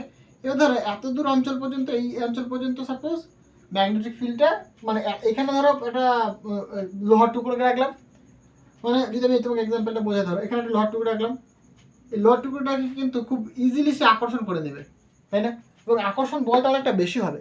এইবার আমি যদি লোহার টুকরোটাকে এখান থেকে সরিয়ে একটু করে দূরে দিই, আকর্ষণ বল কিন্তু একটুখানি কমে যাবে। এবার এটাকে যদি আমি আরেকটু দূরে দিই তাহলে আরেকটু কমে যাবে। ধরো সাপোজ আমি এখানে দিলাম, আকর্ষণ বলটা প্রায় নেগলিজিবল, মানে থিওরিটিক্যালি, মানে প্র্যাকটিক্যালি বেসিক্যালি প্রায় নেগলিজিবল, প্র্যাকটিক্যালি অবশ্যই প্র্যাকটিক্যালি, আমি এখানে প্র্যাকটিক্যালি বলছি আমি এখানটা। তাহলে প্র্যাকটিক্যালি কিন্তু এর উপর যে ম্যাগনেটিক ফোর্স, তাহলে ম্যাগনেটিক ফোর্স কি approximate near equals to 0। Clear হয়েছে? তাহলে ধর এইখানে রয়েছে তখনও পর্যন্ত ফোর্স কাজ করছে, এইখানে থাকা অবস্থায় ফোর্স রয়েছে, এক্সিস্ট করছে, বাট এইখানে থাকা অবস্থায় কিন্তু ফোর্সটা অ্যাপ্রক্সিমেট 0। তার মানে কি এতদূর পর্যন্ত তার ম্যাগনেটিক ফিল্ডের প্রভাব রয়েছে, that is called magnetic field. জিনিসটা ক্লিয়ার হয়েছে? তাহলে যতটা অঞ্চল জুড়ে তার ম্যাগনেটিক ফিল্ডের প্রভাব থাকবে সেটা কি বলবো, তার কি ম্যাগনেটিক ফিল্ড। ওকে, আচ্ছা বুঝলাম। মানে এটা আমি এখানে দেখালাম, এটা এদিকে এদিকে এদিক বরাবর হতে পারে। এবার থিওরিটিক্যালি যেটা হয় বেসিক্যালি, আমরা যখন ম্যাথমেটিক্যাল ফর্ম দেখবো, বায়োসাভার্টস ল যখন ল দেখবো, তখন আমরা দেখতে পাবো যে আর এর মানটা যখন ইনফাইনাইট হবে তখন ম্যাগনেটিক ফিল্ড জিরো হবে। থিওরিটিক্যাল তাই বলে। তোমরা যখন ইলেকট্রিক ফিল্ড পড়েছিলে বা তোমরা যখন গ্র্যাভিটেশনাল ফিল্ড পড়েছিলে, তখন দেখবে এরকম বলেছিলে তোমরা যে ইলেকট্রিক ফিল্ড মানে ই ইজ ইকাল টু হ্যাঁ Q1 Q2 বা Q স্কোয়ার, যা খুশি বলে না কেন তুমি, Q1 Q2 বাই 4πε0, মানে ইলেকট্রিক ফিল্ড, তো ইলেকট্রিক ফিল্ড মানে চার্জ লিখবে শুধু তুমি, মানে ফোর্স লিখছি না, charge by 4πε0 into r square, right? এইটা তোমার ইলেকট্রিক ফিল্ড। এখানে তুমি যদি থিওরিটিক্যালি যদি তুমি ভাবার চেষ্টা করো, দেখো ইলেকট্রিক ফিল্ড কখন জিরো হবে, যখন আর এর ভ্যালুটা ইনফাইনাইট হবে। If R tends to infinite, তখন তুমি বলবে যে ভাই electric field tends to zero, তাই না? থিওরিটিক্যালি আর এর মান ইনফাইনাইট হলে তবেই কিন্তু ইলেকট্রিক ফিল্ডে জিরো হয়, কিন্তু প্র্যাকটিক্যালি কি হয়? প্র্যাকটিক্যালি কি তাই হয় নাকি? তো এখানে একটা চার্জ রয়েছে, দেখা যায় এত দূর পর্যন্ত তো ইলেকট্রিক ফিল্ডের প্রভাব রয়েছে, বাট এইখানে আসলে হয়তো ইলেকট্রিক ফিল্ডের প্রভাব নেই প্র্যাকটিক্যালি, কিন্তু থিওরিটিক্যালি কিন্তু ইনফাইনাইট। গ্র্যাভিটেশনাল ইলেকট্রিক ফিল্ডের ক্ষেত্রে একই রকম, যদি তুমি ইলেকট্রিক ফিল্ড দেখো তাহলে এখানে মাস বাই আর স্কোয়ার, এখানে আমি কনস্ট্যান্টটাকে আর লিখছি না, ঠিক আছে, জি। তাহলে এইখানে দেখো আর এর মানটা যখন কি ইনফাইনাইট হবে, তখন তুমি বলবে যে গ্র্যাভিটেশনাল ইলেকট্রিক ফিল্ড মানে gravitational field tends to zero, তাই না? কি এইখানেও একই রকম গল্প। যখন থিওরিটিক্যালি, আমি যদি থিওরিটিক্যালি কথা যদি বলি, কি বলবো যে আর মানে if R tends to infinite, then যে কি বলে ম্যাগনেটিক ফিল্ড, মানে ম্যাগনেটিক ফিল্ডকে আমি ই এম দিয়ে রিপ্রেজেন্ট করছি, টেন্ডস টু জিরো হবে থিওরিটিক্যালি। বাট প্র্যাকটিক্যালি তার একটা ফাইনাইট রেঞ্জ রয়েছে। জিনিসটা ক্লিয়ার হয়েছে? এই ছিল কিছু গল্প। আচ্ছা, আস্তে আস্তে আমরা বায়োসাভার্টস লর দিকে আসছি, যেটা বেশি ইম্পর্টেন্ট আমাদের কাছে, ঠিক আছে? এগুলো তো জাস্ট গল্প বলছি আমি। এইবার এই ম্যাগনেটিক ফিল্ড পড়লাম, এইবার আরেকটা ইম্পর্টেন্ট জিনিস যেটা বলি, তারপরে আমি বায়োসাভার্টস লতে ঢুকবো এবং কিছু সূত্র বলবো আমরা, ঠিক আছে, যে যার দিয়ে মানে যেগুলো দিয়ে আমরা বেসিক্যালি ম্যাগনেটিক ফিল্ডের ডিরেকশন বলতে পারবো, ম্যাগনেটিক ফিল্ড কোথায় প্রডিউসড হচ্ছে সেটা বলতে পারবো, লাইন অফ ফোর্স কী, সেগুলো আমি আসছি আস্তে আস্তে, চাপ নেই। দেখো ম্যাগনেটিক ফিল্ড ইন্টেন্সিটি কি, magnetic field intensity, magnetic field intensity, আমি যদি ডেফিনেশন বলি তাহলে ম্যাগনেটিক ফিল্ড ইন্টেন্সিটি মানে বেসিক্যালি ম্যাগনেটিক ফিল্ড মানে ফোর্স, যে ফোর্স পার ইউনিট, যেরকম দেখো ইলেকট্রিক ফিল্ডের ক্ষেত্রে তুমি কী বলেছিলে যে ইলেকট্রিক ফিল্ড ইন্টেন্সিটির ডেফিনেশন বা ইলেকট্রিক ফিল্ডের যে ডেফিনেশন হয় ফোর্স পার ইউনিট চার্জ, এটা ডেফিনেশন হয়। তুমি গ্র্যাভিটেশনাল ফিল্ডের ক্ষেত্রেও একই রকম ডেফিনেশন বলেছিলে যে ফোর্স পার ইউনিট মাস, এইখানে তুমি কী বলবে? বেসিক্যালি একই রকম হয়, force per strength of the pole. এইবার বলি, ধরো তোমার কাছে একটা ম্যাগনেট রয়েছে, বার ম্যাগনেট রয়েছে, রাইট? এটা এন পোল, এটা এস পোল, তাই তো? এইটাকে যদি তুমি একটা লোহা মানে ধরো লোহার কুচির মধ্যে তুমি ডুবিয়ে দিলে, তাহলে কি হয় বলো তো? দেখা যায় যে এই দিকগুলোতে লোহা কুচিগুলো বেশিভাবে আকর্ষিত হয়ে আছে, মানে বেশি লোহা কুচি এদিকে রয়েছে আর এদিকে রয়েছে, ঠিক আছে? বাট এইখান দিয়ে মানে মাঝখান দিয়ে মিডিল অংশ দিয়ে লোহার কুচির পরিমাণ কম, যেখানে লোহার কুচির পরিমাণ কম তার মানে কি এখানে কোনো স্ট্রেংথই নেই, আকর্ষণ নেই ওইখানটায়, তাই তো আকর্ষণ করেনি। এটাকে বলে আমরা কি উদাসীন অঞ্চল, উদাসীন অঞ্চল হলো। আর এই যে অংশগুলো মানে যেখানটা ইয়ে রয়েছে, মানে এটাকে বলে আমরা পোল বা মেরু, এটা পোল মেরু, দুটো পোল হয়, একটা নর্থ পোল, একটা সাউথ পোল। নর্থ পোলকে আমরা পজিটিভ পোলও বলে থাকি, সাউথ পোলকে আমরা নেগেটিভ পোলও বলে থাকি, ঠিক আছে? এটা পজিটিভ পোল, এটা নেগেটিভ পোল, যেরকম আমরা ইলেকট্রোস্ট্যাটিকে পড়েছিলাম পজিটিভ চার্জ নেগেটিভ চার্জ, এইখানে একই রকম গল্প। এই নর্থ পোল বা উত্তর মেরু সেটাকে আমরা পজিটিভ পোল বলে থাকি, সাউথ পোল বা সেটাকে বলে থাকি আমরা কি নেগেটিভ মেরু বা নেগেটিভ পোল। এই যে পোল বললাম, পোল মানে এক একটা ম্যাগনেটের ক্ষেত্রে এক এক রকম আমরা এই স্ট্রেংথ দেখতে পাই। কেমন? ধরো একই একই ম্যাগনেট, এই ম্যাগনেটটাকে যেরকম লোহার কুচির মধ্যে দিলাম, এখানে কিছু সংখ্যক লোহার কুচি আকর্ষিত হয়েছে, ঠিক আরেকটা ডিফারেন্ট টাইপের ম্যাগনেট আমি নিলাম বার ম্যাগনেটের সাপোজ, তার ক্ষেত্রে দেখা গেলো যে বেশি পরিমাণ আকর্ষিত হয়ে আছে, বা আরেকটা দিলাম তার ক্ষেত্রে কম আকর্ষিত হয়। তার মানে কি? তার মানে এই যে পোল নিয়েছো তুমি, পোলের স্ট্রেংথটা কি ডিফারেন্ট, ডিফারেন্ট ম্যাগনেটের ক্ষেত্রে ডিফারেন্ট। তাহলে স্ট্রেংথকে আমরা সাধারণত এম দিয়ে রিপ্রেজেন্ট করে থাকি, এম দিয়ে। এম হচ্ছে তোমার কি পোলের স্ট্রেংথ, আর পোল এটা স্ট্রেংথ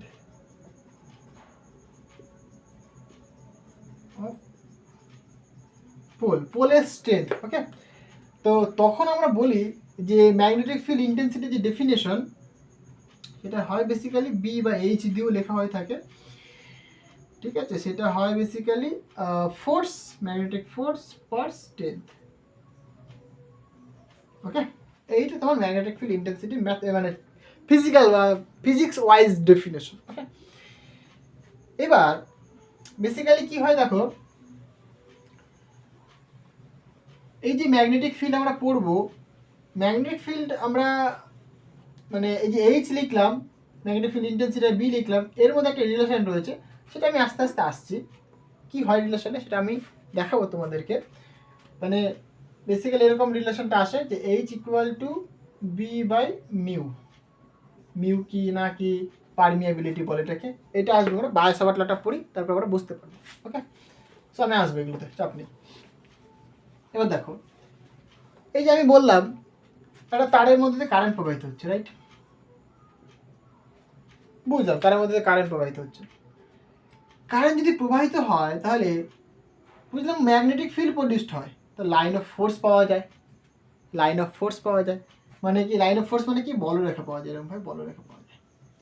তুমি বলতে পারো তাহলে বলরেখা কাকে বলে, বলরেখা কাকে বলে? মানে ব্যাপারটা হচ্ছে এরকম যে ধরো তোমরা যেরকম ইলেকট্রিক ফিল্ডে পড়েছো, যে চার্জ যখন থাকে এখানটা কি, এখানে তুমি ফিল্ড পাও, এখানে তুমি ফিল্ড পাও, এরকম কোনো লাইন কিন্তু দেখা যায় না। এরকম কি লাইন দেখা যায়? এটা পজিটিভ চার্জ যদি হয়, এরকম তো কোনো লাইন দেখা যায় না। বাট এইখানে তুমি যদি একটা ইউনিট পজিটিভ চার্জকে রাখো, তার উপরে কিন্তু একটা ফোর্স কাজ করে, তাই না? এটা যদি ইউনিট চার্জ বলো বা তুমি কিউ পরিমাণ চার্জ যদি বলো, তাহলে তার উপরে একটা ফোর্স কাজ করে, সেটা কি ফোর্স ইন্টু ইলেকট্রিক ফিল্ড। তাহলে এই যে মানে চার্জ পার্টিকেলের উপরে যে ফোর্স কাজ করলো, এটা যে লাইন বরাবর, যে ট্যানজেন্ট বরাবর, সেটাই কি? তার লাইন অফ ফোর্স, ঠিক আছে?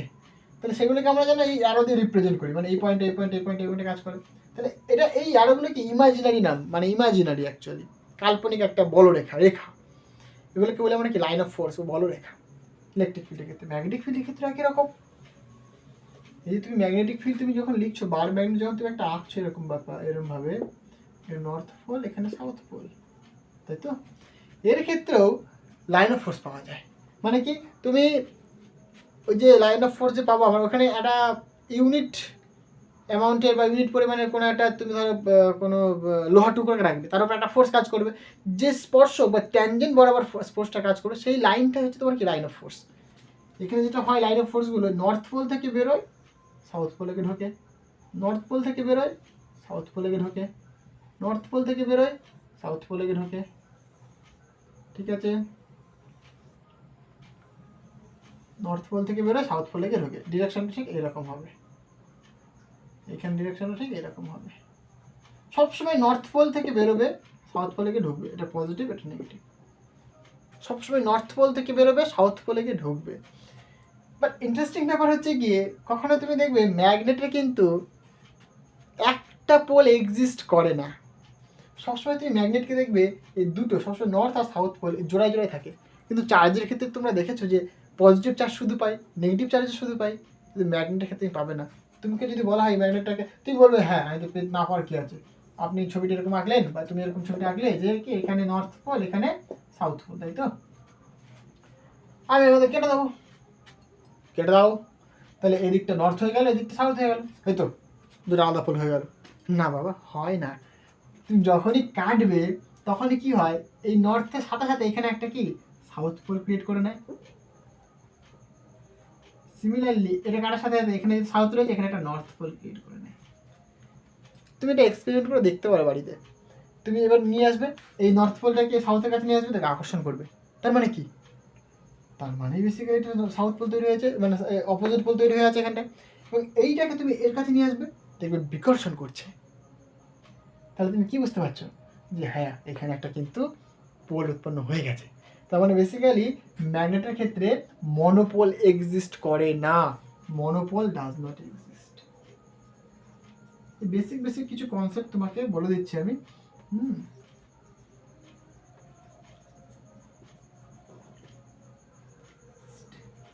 এটা যেটা পাই আমরা basically divergence of magnetic field 0 হয়, এখান থেকে আমরা বলতে পারি যে মনোপোলটা কি এক্সিস্ট করে না। তার যে ম্যাথমেটিক্যাল ফর্ম সেটা কি এগুলো আমি বলতে চাইছি না, এগুলো বিএসসির জিনিস, এগুলো just divergence of magnetic field যদি 0 হয়, তো মানে যেহেতু 0 হয় বলেই বলি মনোপোল এক্সিস্ট করে না, সবসময় কি বাইপোল থাকে, ডাইপোল থাকে, ঠিক আছে। যাই হোক, তোমরা যদি কেউ অনার্স নাও তখন তোমরা বুঝতে পারবে এই জিনিসগুলো কি না কি। হ্যাঁ আচ্ছা, যেটাই বলছিলাম যেটা অ্যাকচুয়ালি সেটাতে আসি। তাহলে লাইন অফ ফোর্স মানে এই জিনিসটা, ধরো এখানে একটা তুমি রাখলে, তাহলে কি এই স্পর্শক বরাবর একটা ফোর্স কাজ করছে, that is line of force, বলরেখা। ক্লিয়ার হয়েছে? এই বলরেখার কিছু প্রপার্টি রয়েছে, সেই প্রপার্টিগুলো দেখে নাও। প্রথমত যেরকম ধরো তুমি প্রথমেই বললে কি বলরেখাগুলো কি পজিটিভ থেকে স্টার্ট হবে, নেগেটিভ গিয়ে এন্ড হবে, মানে নর্থ পোল থেকে স্টার্ট হবে, সাউথ পোলে গিয়ে ঢুকবে। গুড। সেকেন্ড পয়েন্ট আমি যেটা বলতে চাইছি সবচাইতে ইম্পর্টেন্ট, সেটা কি বলতো? এই দেখো বলরেখা দুটো আমি দিয়েছি, পরস্পর কিন্তু বলরেখাকে ছেদ করা যাবে, তাই না? দুটো বলরেখা পরস্পরকে ছেদ করতে পারে না, এটা কখনোই পসিবল নয়। দুটো বলরেখা পরস্পরকে কখনো ছেদ করতে পারে না। কেন পারে না সেটা কি জানো?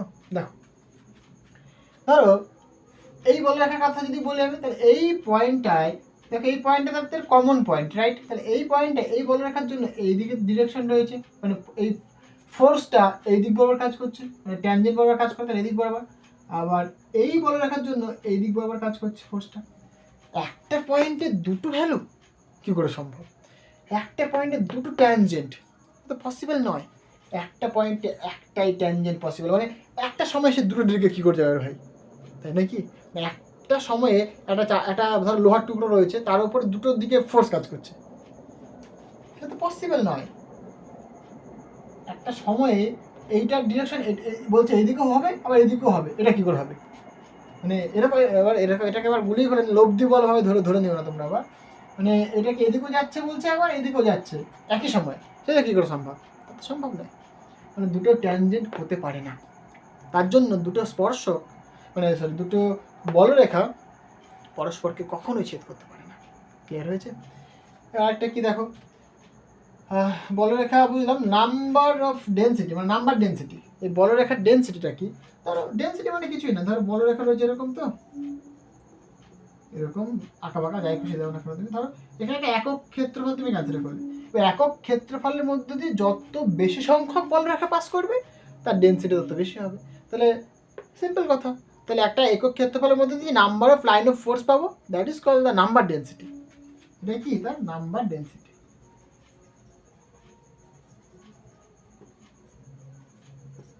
ক্লিয়ার হয়েছে? মানে একক ক্ষেত্রফলের মধ্যে দিয়ে যে নাম্বার অফ বলরেখা বা number of line of force পাওয়া যাবে সেটাই কি দেয়? Number density. ক্লিয়ার হয়েছে? এবার ধরো এটার মধ্যে চারটে রয়েছে, আমি এরকমই একটা আমি এরিয়া ক্যান্সেল করলাম, এর মধ্যে মনে করো এরকম রয়েছে, এতগুলো রয়েছে।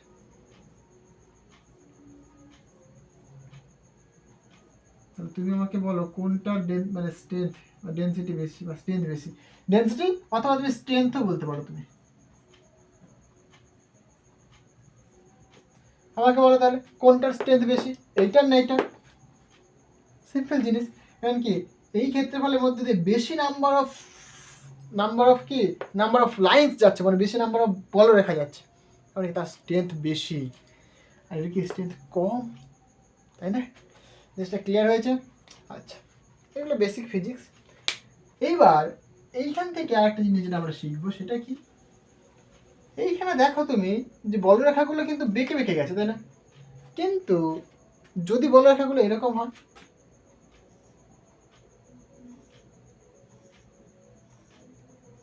তখন সেটাকে বলা হয় ইউনিফর্ম ম্যাগনেটিক ফিল্ড। ধরো তোমার ইউনিফর্ম ম্যাগনেটিক ফিল্ড দরকার, কি বললাম? Uniform magnetic field.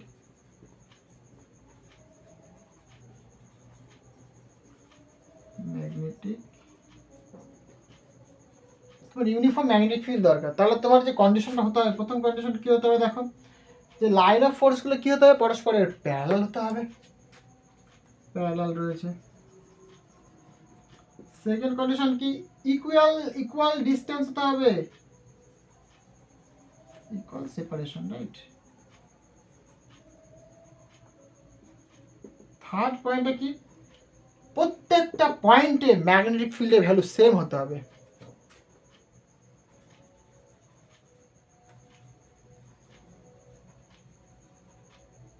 এরকম লিখি,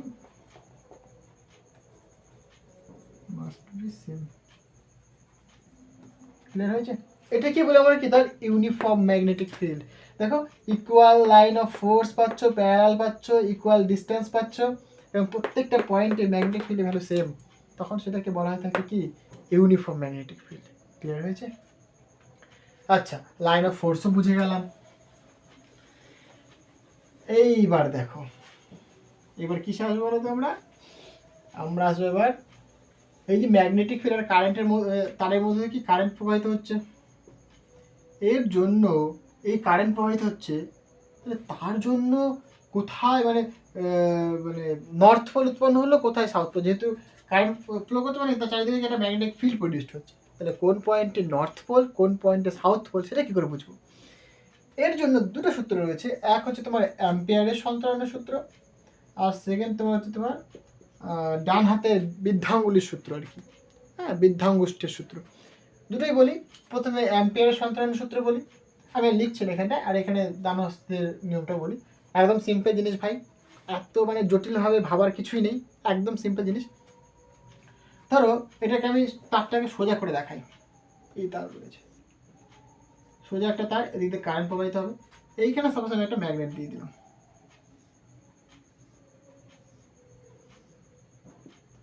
নর্থ পোল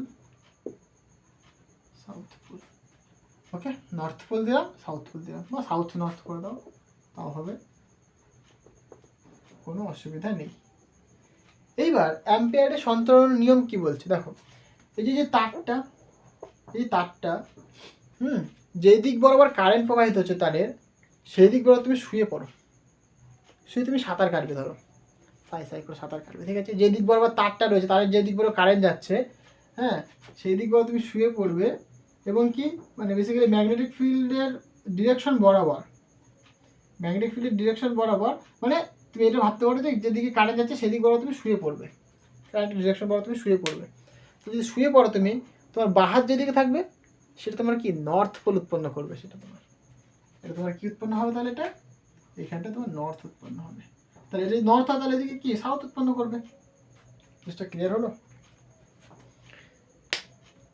মানে যেদিক বরাবর কারেন্ট প্রবাহিত হবে সেদিক বরাবর তুমি শুয়ে পড়বে, শুয়ে সাঁতার কাটবে, তো সাঁতার কাটলে কি তোমার বাঁ হাত যেদিকে যাবে, বাঁ হাত যেদিকে হবে সেই দিকটাই কি তোমার নর্থ পোল ক্রিয়েট করবে। ক্লিয়ার হয়েছে? যেদিকটা তোমার বাঁ হাত থাকবে সেদিকটা তোমার নর্থ পোল ক্রিয়েট করবে। যদি নর্থ পোল হয় তাহলে নর্থ পোলের জন্য কি এখানে তুমি যদি ম্যাগনেট রাখো, তাহলে এখানে তুমি ধরো একটা ম্যাগনেট রাখলে, তুমি সাপোজ এটা নর্থ পোল, এটা সাউথ পোল, তাহলে কি এই যে নর্থ পোলের যে ম্যাগনেটটা সেটা ডিফ্লেকশন হবে, বিক্ষিপ্ত হবে। তার মানে গল্পটা ঠিক একই রকম, যেদিক বরাবর তারের মধ্যে দিয়ে কারেন্ট যাচ্ছে সেদিক বরাবর তুমি শুয়ে পড়ো, শুয়ে বাঁ হাতটা মানে সাঁতার কাটো, সাঁতার কাটলে বাঁ হাত যেদিকে যাবে সেদিকটা তোমার হচ্ছে গিয়ে, সেদিকটায় ম্যাগনেটে যদি নর্থ পোল থাকে সেই নর্থ পোলটা ডিফ্লেকশন হবে, নর্থ পোলের ডিফ্লেকশন হবে, মানে বাঁ দিকটাই তোমার নর্থ পোলটাকে রিপ্রেজেন্ট করবে। এটাই অ্যাম্পিয়ারের সঞ্চালনের সূত্র, কিছুই নেই, শুধু বুঝতে হবে। সেকেন্ডটা কি বলছে, ডান হস্তের নিয়ম, এটা একই রকম। দেখো ডান হাতটাকে তুমি নাও এরকম নিয়ে, এই চারটে আঙুলকে পরস্পরের সাথে রেখে দাও, এই বৃদ্ধাঙ্গুলকে তুমি রাখবে না, বৃদ্ধাঙ্গুলকে এরকম টান টান রেখে দাও, মানে এরকম 90 ডিগ্রি দিয়ে তুমি এটাকে যেদিকে কারেন্ট যাচ্ছে ঠিক সেই দিক বরাবর তুমি বসিয়ে দাও, দিলাম বসিয়ে, তাহলে বাঁ দিকটা মানে এই বৃদ্ধাঙ্গুলটা যেদিকে থাকবে সেটাই কি তোমার নর্থ পোল হবে, মানে ম্যাগনেটের নর্থ পোলকে মানে বিক্ষেপ করবে, তাহলে এইটাই তোমার কি নর্থ পোল ক্রিয়েট করবে। অ্যাম্পিয়ারের সঞ্চালনের সূত্র যা, ডান হাতের বৃদ্ধাঙ্গুল মানে বৃদ্ধাঙ্গুলের যে সূত্র সেটাও কিন্তু একই রকম, কোনো আলাদা বা পার্থক্য কিছু নেই। যেদিকে কারেন্ট যাবে সেদিকে সবগুলোকে চারটে আঙুলকে বসিয়ে দাও, বা হাতে মানে বৃদ্ধাঙ্গুলটা যেদিকে থাকবে, থামটা যেদিকে থাকবে সেটাই কিন্তু তোমার নর্থ পোল ক্রিয়েট করবে। ক্লিয়ার হয়েছে? তাহলে এই হচ্ছে তোমার কি অ্যাম্পিয়ারের সঞ্চালনের সূত্র, এই হচ্ছে তোমার ডান হাতের বৃদ্ধাঙ্গুষ্ঠের সূত্র হলো। এইবার এটা বুঝলাম, তার মানে কি আমরা নর্থ পোল এবং যে সাউথ পোল সেগুলো কোথা থেকে পাবো? অ্যাম্পিয়ারের সঞ্চালন সূত্র এবং যে ডান হাতের বৃদ্ধাঙ্গুষ্ঠ ফর্মুলা থেকে পাবো, রাইট, ল থেকে পাবো আমরা। কিন্তু তোমাকে যদি বলি আমরা ম্যাগনেটিক ফিল্ড যে তুমি পাবে তার যে বলরেখার ডিরেকশন কোন দিকে হবে সেটা বলো তুমি আমাকে। দেখো তুমি এখান থেকে নিজেও বলতে পারতে যে নর্থ থেকে সাউথের দিকে ঘোরে ভাই, কারণ ম্যাগনেটিক ফিল্ডগুলো মানে লাইন অফ ফোর্সগুলো কি নর্থ থেকে সাউথের দিকে যায়, বলতে পারো তুমি, কিন্তু কনফিউশন তৈরি হবে। নর্থ থেকে সাউথ এইভাবে হতে পারে, এইভাবে হতে পারে, কোনটা হবে? তার জন্য দুটো সূত্র রয়েছে। ফার্স্ট আমি বলি মুষ্টি রুল। সেটা কি? দেখো এটাই দেখাই, এই তো কারেন্ট ফ্লো করছে তারের মধ্যে দিয়ে। তুমি কি করবে, ডান হাত থেকে তুমি নেবে প্রথমে, ডান হাত থেকে নিয়ে কী করে, যেদিকে কারেন্ট যাচ্ছে এদিকে বড় কারেন্ট যাচ্ছে, তো তাহলে যেদিকে কারেন্ট যাবে সেই দিক বরাবর এই বৃদ্ধাঙ্গুলটাকে তুমি রাখবে, বৃদ্ধাঙ্গুলটাকে রাখলাম এই দিক বরাবর। এইবার এই যে চারটে আঙুলকে আস্তে আস্তে ভাঁজ করবে, এরকমভাবে মুট করবে আর কি, তাই মানে মুষ্টি রুল বলি এটাকে জন্য, কি মুট করবে তুমি এটাকে, রাইট। বৃদ্ধাঙ্গুলটাকে কারেন্টের ডিরেকশন বরাবর রেখে এই চারটে আঙুলকে তুমি মুট করবে।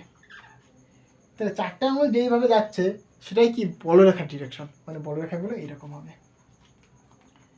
কী হবে? বলরেখাগুলো এইরকম, এই ভেতর দিকে ঢুকে এইরকম আসবে, ওকে, ভেতর দিকে ঢুকছে বাইরে আসবে। মানে এটা যদি ধরো হয় কারেন্ট তার যদি হয়, কারেন্ট যদি এদিকে ফ্লো করে, তাহলে তুমি বৃদ্ধাঙ্গুলটাকে এদিকে রাখলে আর চারটে আঙুল কীভাবে তুমি ভাঁজ করলে, তাহলে কারেন্ট মানে ম্যাগনেটিক ফিল্ডে কী হবে? এইভাবে হবে, লাইন অফ ফোর্সের ডিরেকশন আছে এরকম হবে। এটা ক্লিয়ার হয়েছে? একই রকমভাবে তুমি বলতে পারো, দেখো এটা তোমার মুষ্টি রুল বললাম, আর একটা কি ক্রক স্ক্রু রুল রয়েছে, ক্রক স্ক্রু। সেটা কি? স্ক্রু তোমরা সবাই দেখেছো না? এরকম ধরো নিচটাকে তুমি যদি এরকম মানে ডান হাত দিয়ে যদি তুমি রাইট হ্যান্ডেড স্ক্রু ঘোরাও, মানে রাইট হ্যান্ড স্ক্রু বলে আমরা, রাইট হ্যান্ডেড স্ক্রু মানে ডান হাতের যে স্ক্রুটা, মানে বেসিক্যালি ডান হাত দিয়ে এরকম ঘোরাতে হয়। হ্যাঁ, যদি ঘোরানো হয় তার অগ্রভাগটা যেদিকে যাবে সেই দিকটাই কি মানে বেসিক্যালি মানে এরকম বলতে পারো। তো মানে ধরো কারেন্টটা এদিকে যাচ্ছে, হ্যাঁ, তাহলে কারেন্টটা যদি এদিকে যায় তাহলে তুমি রাইট হ্যান্ডেড স্ক্রু ঘোরাবে এখানটা, তাহলে এই যে রাইট হ্যান্ডেড স্ক্রু ঘোরালে তুমি, এটাই কি তোমার ম্যাগনেটিক ফিল্ডের ডিরেকশন, বুঝতে পারলে? তাহলে ধরো কারেন্টটা ধরো এই দিক বরাবর যাচ্ছে, তুমি কি করলে রাইট হ্যান্ডেড স্ক্রু ঘোরালে, তাহলে কি কারেন্টের ডিরেকশন বরাবর তুমি ঘোরাবে। এই যে ডান দিকে যদি ঘোরাতে পারো তুমি, ডান হাত দিয়ে ঘোরাবে তুমি অবশ্যই, ঘোরালে তুমি তার অগ্রভাগটা যদি কারেন্টের ডিরেকশন বরাবর যায় তাহলে এটাই কি তোমার তার ম্যাগনেটিক ফিল্ডের ডিরেকশন। দেখো একই জিনিস আসছে, কিন্তু তুমি মুষ্টি রুল দাও বা তুমি রাইট হ্যান্ডেড স্ক্রু দাও, তুমি একই রুল আসবে, কোনো পার্থক্য নেই। দেখো এই যে কারেন্ট যাচ্ছে দিক বরাবর, আমি যদি রাইট হ্যান্ডেড স্ক্রু ঘোরাই তাহলে এইভাবে ঘোরাবো, মানে এইভাবে, তাই না? তাহলে এই দিক বরাবর যদি মুষ্টি রুল যদি অ্যাপ্লাই করি তাহলে এই দিক বরাবর যাচ্ছে, তাহলে এই একই তো আসছে। জিনিসটা ক্লিয়ার হয়েছে? এই দুটো জিনিস মানে খুব ইম্পর্টেন্ট, কাজে লাগবে আমাদের। আশা করি জিনিসটাকে বোঝাতে পারলাম।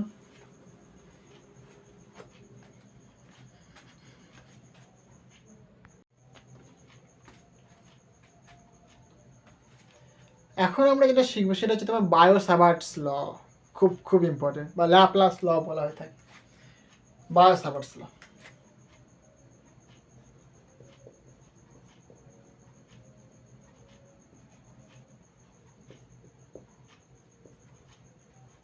আর অনেক সময় আমরা বলি এটাকে ল্যাপ্লাস ল।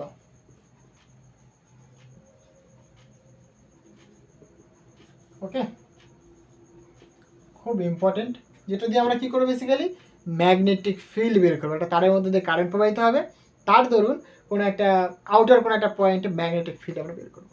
তো লটা কী বলছে দেখো, লর কোনো প্রমাণ নেই, জাস্ট যে লটা সেটা আমরা এখানে পড়বো। তোমরা যদি কেউ অনার্স পড়ো কোনো সময়, হ্যাঁ অনার্স দিলে তোমরা কিন্তু সেই লটা প্রমাণ করতে পারবে। ওকে, আমি প্রমাণটা এখানে করাবো না, আমি এখানে বেসিক্যালি বায়ো-সাভার্টস লটা লিখবো। ধরো জিনিসটা বোঝো ভালো করে, এটা তার রয়েছে, তারের মধ্যে দিয়ে কারেন্ট প্রবাহিত হচ্ছে, আই পরিমাণ কারেন্ট প্রবাহিত হচ্ছে, এটা তারের মধ্যে দিয়ে আই পরিমাণ কারেন্ট প্রবাহিত হচ্ছে। সাপোজ তোমাকে বললাম যে এই পয়েন্টে পি পয়েন্টে ম্যাগনেটিক ফিল্ড আমাকে বের করে দেখাও। বায়ো-সাভার্ট ল বলছে ধরো এইখানে তুমি একটা এলিমেন্টের তুমি লেন্থ কনসিডার করলে সেটা ডিএল, এলিমেন্টের একটা লেন্থ কনসিডার করলে সেটা কত? ডিএল। ওকে, তাহলে এই যে ডিএল লেন্থ, এই লেন্থ দিয়েই তো কারেন্টটা প্রবাহিত হচ্ছে, এই যে পুরো লেন্থটা দিয়ে কারেন্ট প্রবাহিত হচ্ছে, তাই নয় কি? তো বলছে এই ডিএল লেন্থের জন্য এই পয়েন্টে মানে একটা ক্ষুদ্র তুমি একটা লেন্থ কনসিডার করলে, যেরকম ওই আমরা যেরকম ধরো চার্জের ক্ষেত্রে আমরা ধরো ক্ষুদ্র একটা চার্জ ধরলাম, তার জন্য এই পয়েন্টে আমি ইলেকট্রিক ফিল্ড দেখছি, ঠিক আছে? এবার ধরো এখানে বড় একটা তার রয়েছে, তারের মধ্যে চার্জটাকে ডিস্ট্রিবিউটেড রয়েছে, তখন আমরা কী করি, তখন আমরা ইন্টিগ্রেট করে দিই আমরা, তাই না? একই রকম কনসেপ্ট, টাইপটা একই রকম। তাহলে এই ক্ষুদ্র চার্জের জন্য তুমি এখানে প্রথমে ইলেকট্রিক ফিল্ড বের করবে, দিয়ে তুমি ইন্টিগ্রেট করে দেবে, তাহলে তুমি কি টোটালটা তুমি পেয়ে যাবে। এইখানে আমরা তাই করবো, একই রকম জিনিস। তাহলে কি এইটুকুনির জন্য আমি এখানে ম্যাগনেটিক ফিল্ড আমরা দেখবো। তাহলে এই যে ডিরেকশনটা, মানে ডিরেকশন বলছি যে ডিস্টেন্সটা আমাদের আমি বললাম আর, ডিস্টেন্সটা আমি বললাম আর।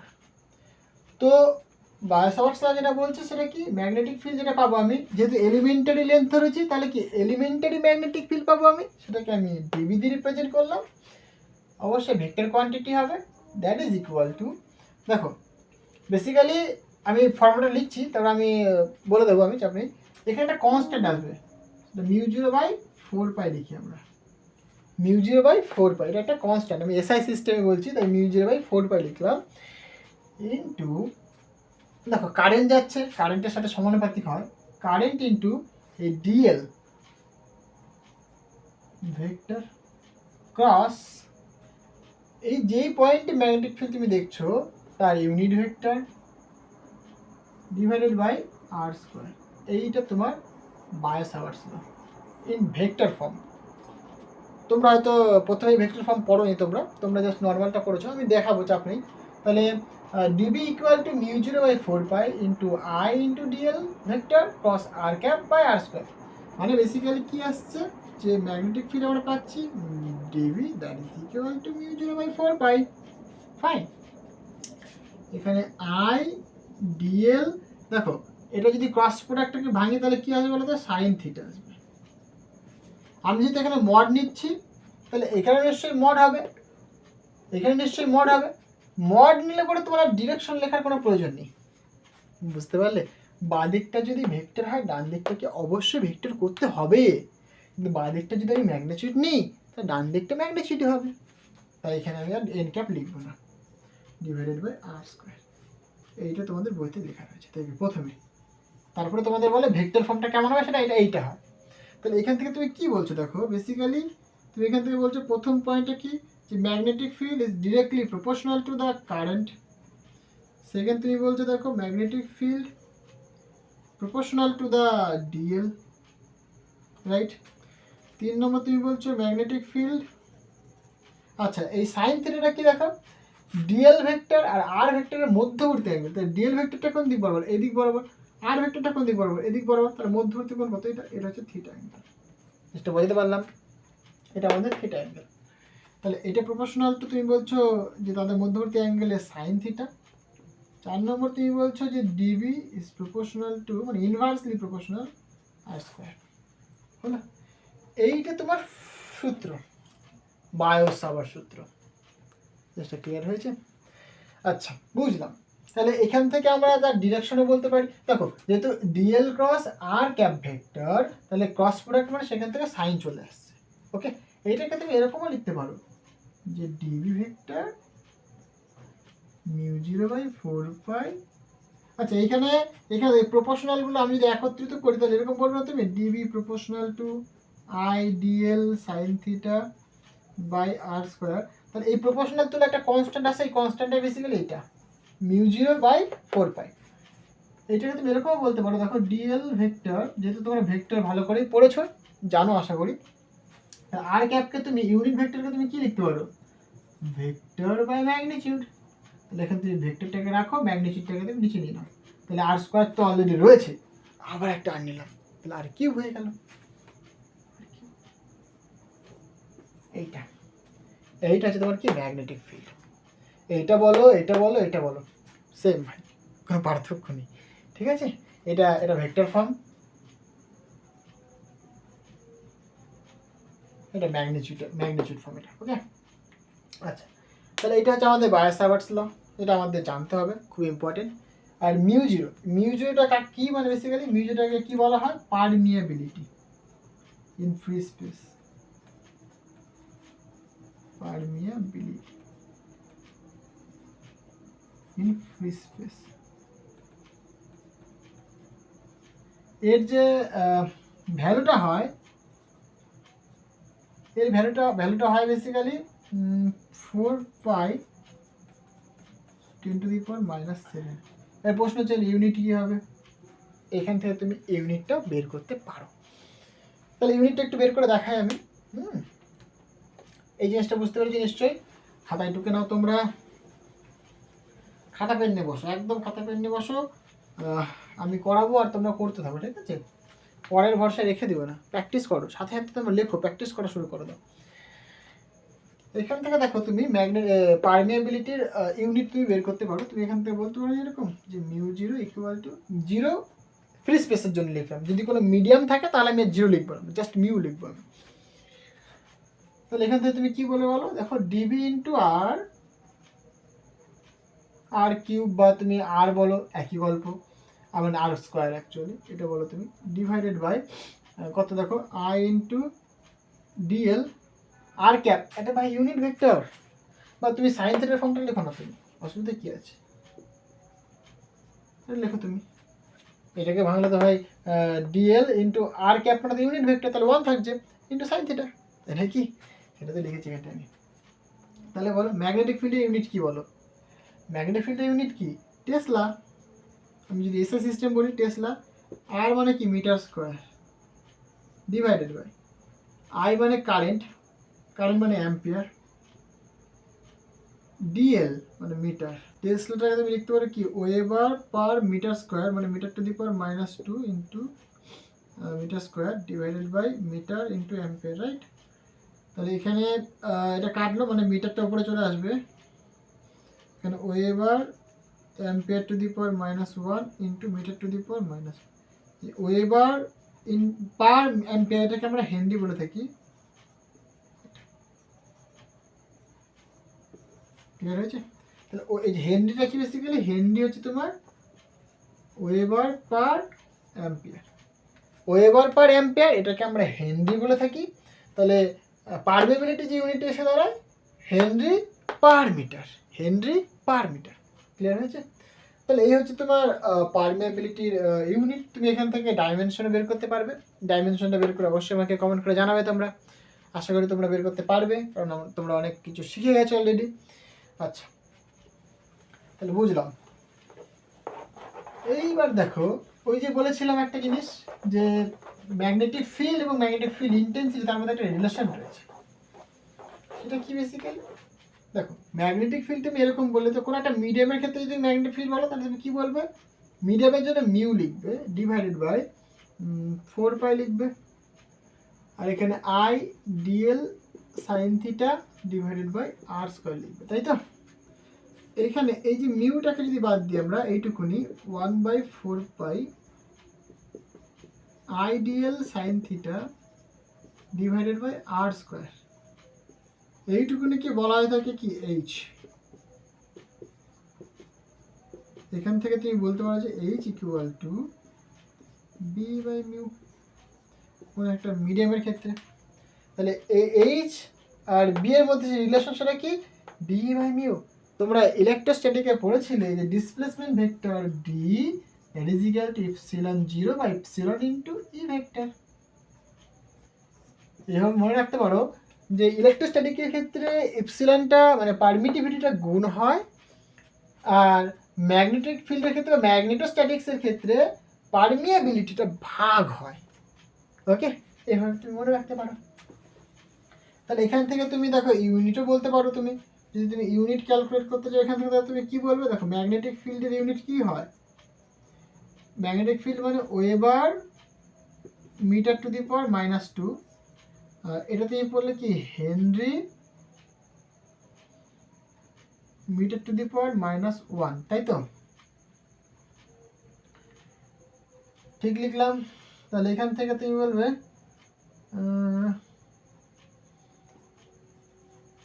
ওয়েবার পার হেনরি, হেনরি মানে আবার তুমি কি বললে, ওয়েবার পার অ্যাম্পিয়ার করলে, তাহলে হেনরির জায়গায় তুমি মান বসিয়ে দাও তাহলে ওয়েবার বুঝলাম, এটা -2 +1 আসবে, এটা উপরে আসলে +1 হবে।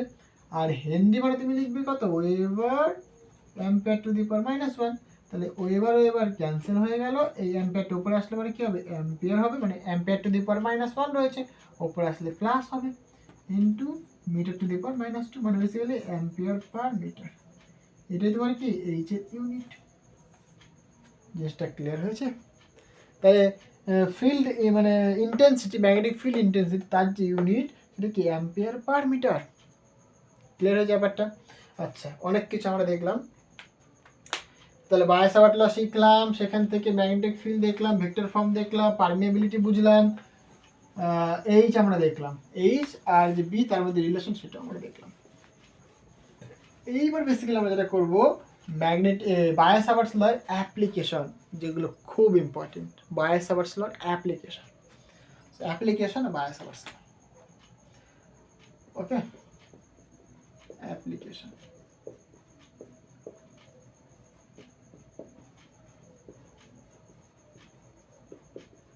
বায়োসাভার্টস ল,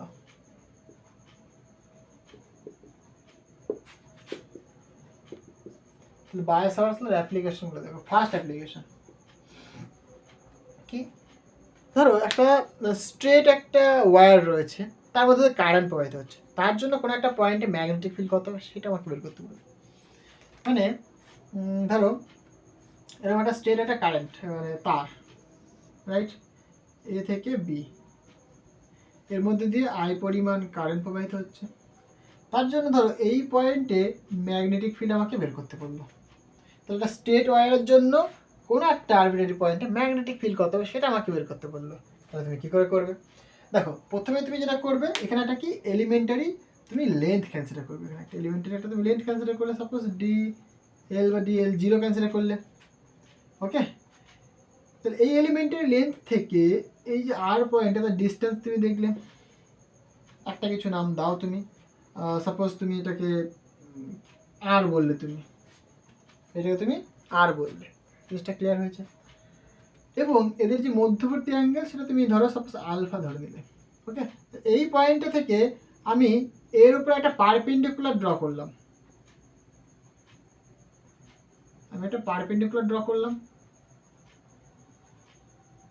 এটা আমি সাপোজ ড্র করলাম, ঠিক আছে, এটা পারপেন্ডিকুলার আমি এর উপর ড্র করলাম। এবার দেখো, তাহলে এইখান থেকে এইটুকুনি যে লেন্থ, সেটাকে আমি বলছি সাপোজ L0। এখান থেকে এইটুকুনি যে লেন্থ, সেটাকে বলছি আমি সাপোজ কত, L0। ক্লিয়ার হয়েছে? মানে এইটুকুনি লেন্থ L0, তাহলে আমি এলিমেন্টের লেন্থ রয়েছে DL0। আর এখান থেকে এইটুকুনি যে লেন্থ, ডিস্টেন্সটা, সেটাকে আমি একটা কিছু নাম দিচ্ছি, সাপোজ ক্যাপিটাল D বললাম। নিজের মতো করে ধরো না, কোনো অসুবিধা কিছু নেই, ওকে। এবার দেখো, তাহলে বায়োসাভার্ট ল অ্যাপ্লাই করবো এবার।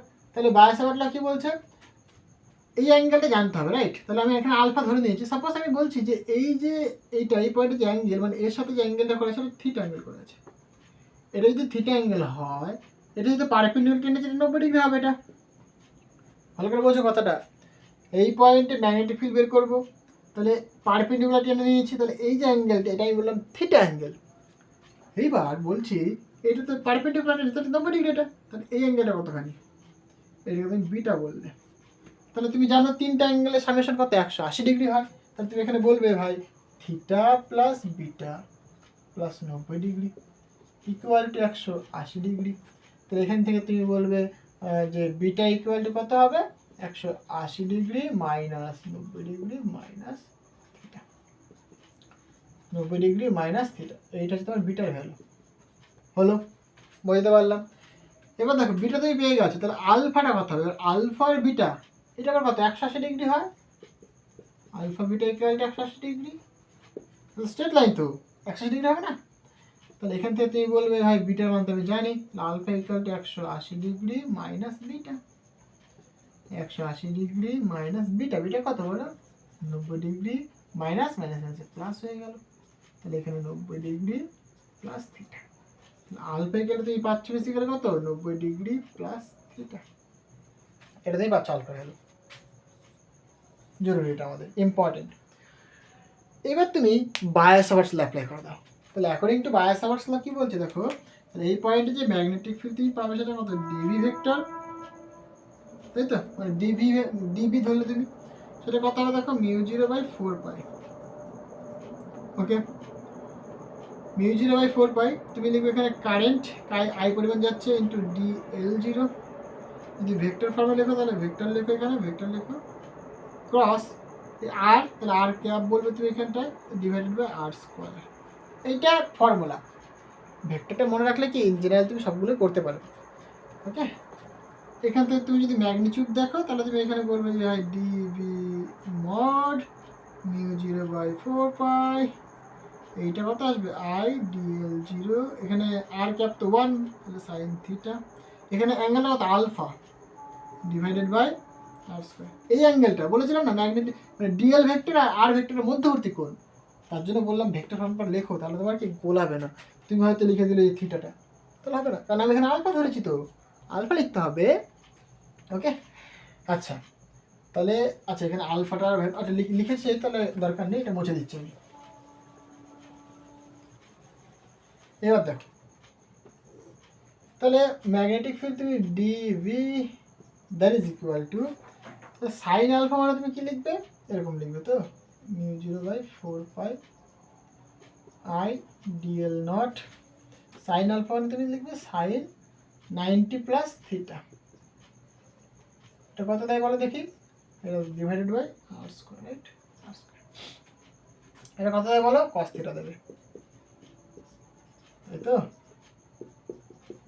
DL0 cos theta, sine 90 minus theta cos theta দেয়, sine 90 plus theta cos theta, কারণ কি সেকেন্ড পাদে পড়বে, এটা সেকেন্ড পাদে কি সাইনটা পজিটিভ হয় তাই। আর এখানটা কত আসছে দেখো, বাই আর স্কোয়ার। তো এটা আমি রাখলাম 1 নম্বর দিয়ে লিখে দেবো, কোনো অসুবিধা নেই।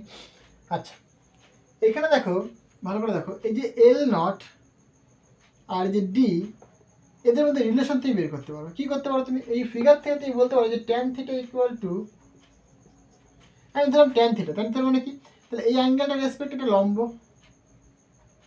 এটা ভূমি, তাই তো, তাহলে ট্যান থিটা মানে কি লম্ব বাই ভূমি, লম্ব বাই ভূমি, লম্ব কত বলো এখানে L0, ভূমি কত বলো ডি, হলো, ভূমিটা তোমার ডি, তাহলে তুমি এখানে বলবে যে L0 equal to D into tan theta. তোমার দেখো DL0 দরকার, ডেরিভেটিভ করে দাও, ডি তো কনস্ট্যান্ট, ট্যান থিটা ডেরিভেটিভ করলে কি হয়, সেক স্কোয়ার থিটা হয়, তাহলে তুমি লিখবে sec square theta, but theta তো ডি থিটা লিখবে তুমি, হয়ে গেল। সিমিলারলি তুমি কি বলবে বলো, দেখো এখান থেকে আর আর যে ডি তার মধ্যে রিলেশন বের করো, তাহলে কস থিটা এখানে তুমি লেখো, অ্যাঙ্গেল রেসপেক্ট লম্ব, এটা ভূমি, এটা অতিভুজ, তাহলে কস থিটা মানে কি ভূমি বাই অতিভুজ, মানে ডি বাই আর, কারণ আর দরকার আমার এখানে, তাহলে এখান থেকে তুমি বলতে পারো দেখো r equal to d by cos theta. এবার এই যে ডি বাই কস থিটা লিখলাম, কস থিটা মানে 1 বাই কস থিটা মানে কত, সেক থিটা, তাহলে এখানে তুমি লিখবে ডি ইন্টু সেক থিটা। এই যে ভ্যালুগুলো পেলাম আমি, এগুলোকে পুট করে দেবো, এগুলোকে 1 নম্বর ইকুয়েশনে পুট করে দেবো, এটাকে মুছছি। ওকে, সো দেখো এবার, তাহলে এই সমস্ত ভ্যালুগুলোকে যদি আমি 1 নম্বর ইকুয়েশনে পুট করি তাহলে কেমন আসবে, তাহলে সুতরাং তুমি বলতে পারো যে dB that is equal to μ0 divided by 4π। Okay, তাহলে আই থাকছে DL0 মানে তোমার এখানে d sec square theta d theta divided by R square মানে d square sec square theta, আর এখানে একটা কস থিটা থেকে যাচ্ছে, এই তো কস থিটা রয়েছে, তো লিখতে হবে না, তাহলে সেক স্কোয়ার থিটা কেটে যাচ্ছে, ডি কেটে নিচে একটা ডি থাকছে, তাহলে এখানে থাকছে বেসিক্যালি μ0/4π ইন্টু ডি, এই ডিস্টেন্স, তার বলছে পারপেন্ডিকুলার ডিস্টেন্স।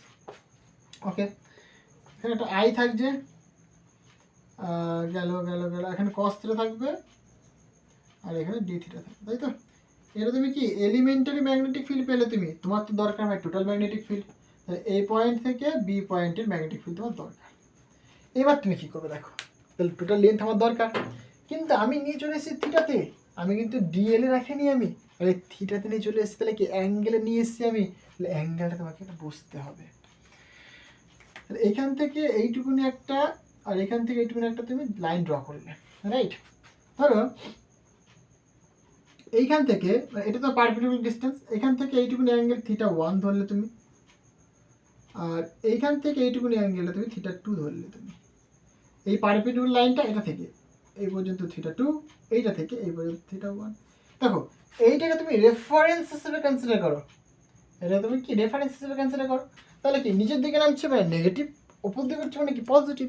যেরকম দেখো তাহলে একটা লেন্থ বললাম তোমাকে আমি, এটা তোমার অরিজিন, তাহলে আমরা কি বলি -L থেকে L পর্যন্ত, তবে তো 12 দেয় লেন্থ, তাই না?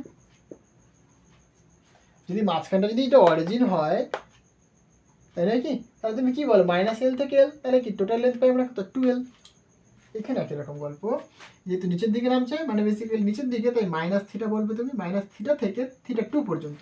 তাহলে এখানে যদি আমি টোটাল ম্যাগনেটিক ফিল্ড দেখি তাহলে কত হবে বলো, লিমিটটা কি হবে বলো, তাহলে -θ1 থেকে, তাহলে তুমি ম্যাগনেটিক ফিল্ড পাবে টোটালটা, ইন্টিগ্রেট করবে তুমি বি, তাহলে এখান থেকে তুমি লিখবে বেসিক্যালি μ0/4πd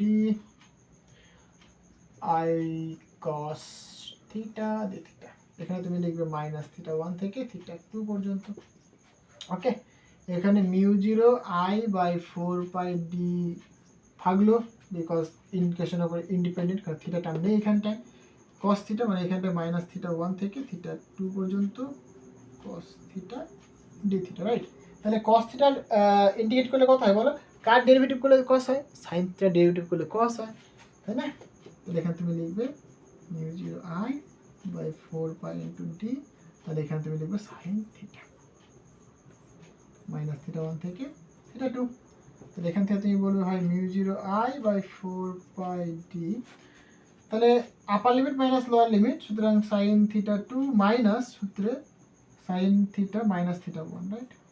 এবার সাইনে তো মাইনাস বেরিয়ে চলে আসে, সাইনে মাইনাস বেরিয়ে চলে আসে, তাহলে মাইনাসটা বেরিয়ে আসলে কি হবে,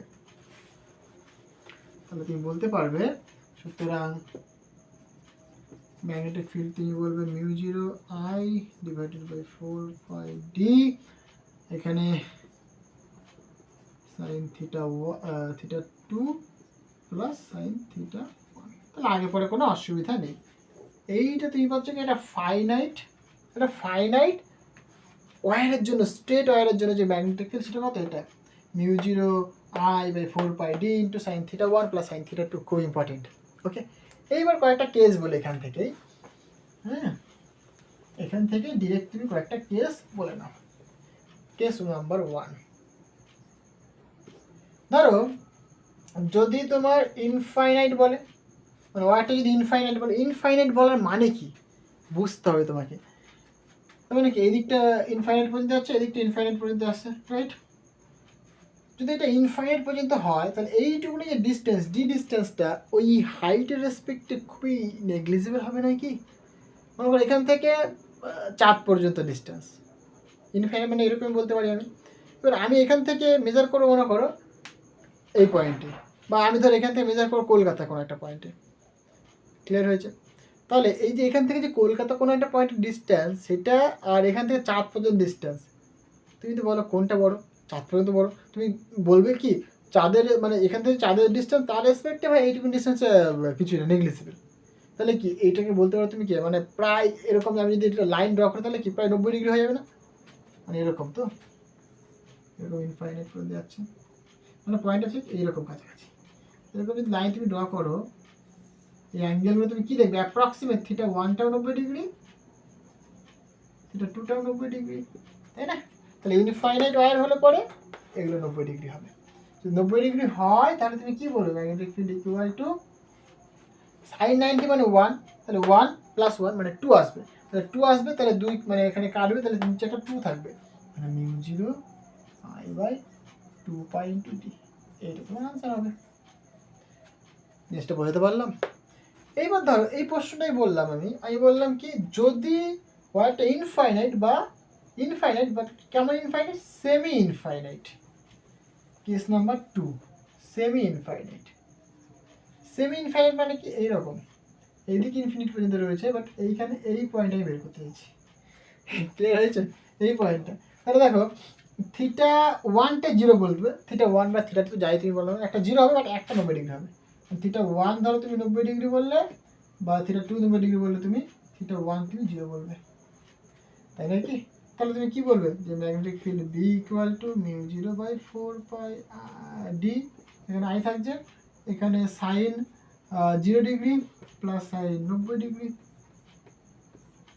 সাইন 0 ভাই 0 হয়ে যায়, এটা মানে কি 1 হয়ে যায়। তাহলে তুমি কি বলবে যে magnetic field B equal to mu zero I divided by 4 pi D into 1, মানে এটাই তোমার কি আনসার।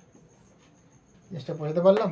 একদম সোজা, কিছুই না, শুধু বুঝতে হবে তোমাকে। হ্যাঁ, আচ্ছা, আর যদি কেসটা এরকম বলি আমি যে না ভাই তুমি তো ম্যাগনেটিক ফিল্ড বের করবে, কেস নাম্বার 3। ওকে, ধর এরকম একটা ওয়্যার রয়েছে, তোমাকে বলা হলো যে এটা এ এটা বি, এর ওপরে কোনো একটা অংশ মানে এই পয়েন্টে তোমাকে বের করতে বললাম আমি। ক্লিয়ার হয়েছে? এইখানে দেখো এটা কিন্তু এই বরাবর কোনো কিছু তো বলিনি আমি, ওপরে বলে দিয়েছি আমি। তাহলে তুমি কী করবে?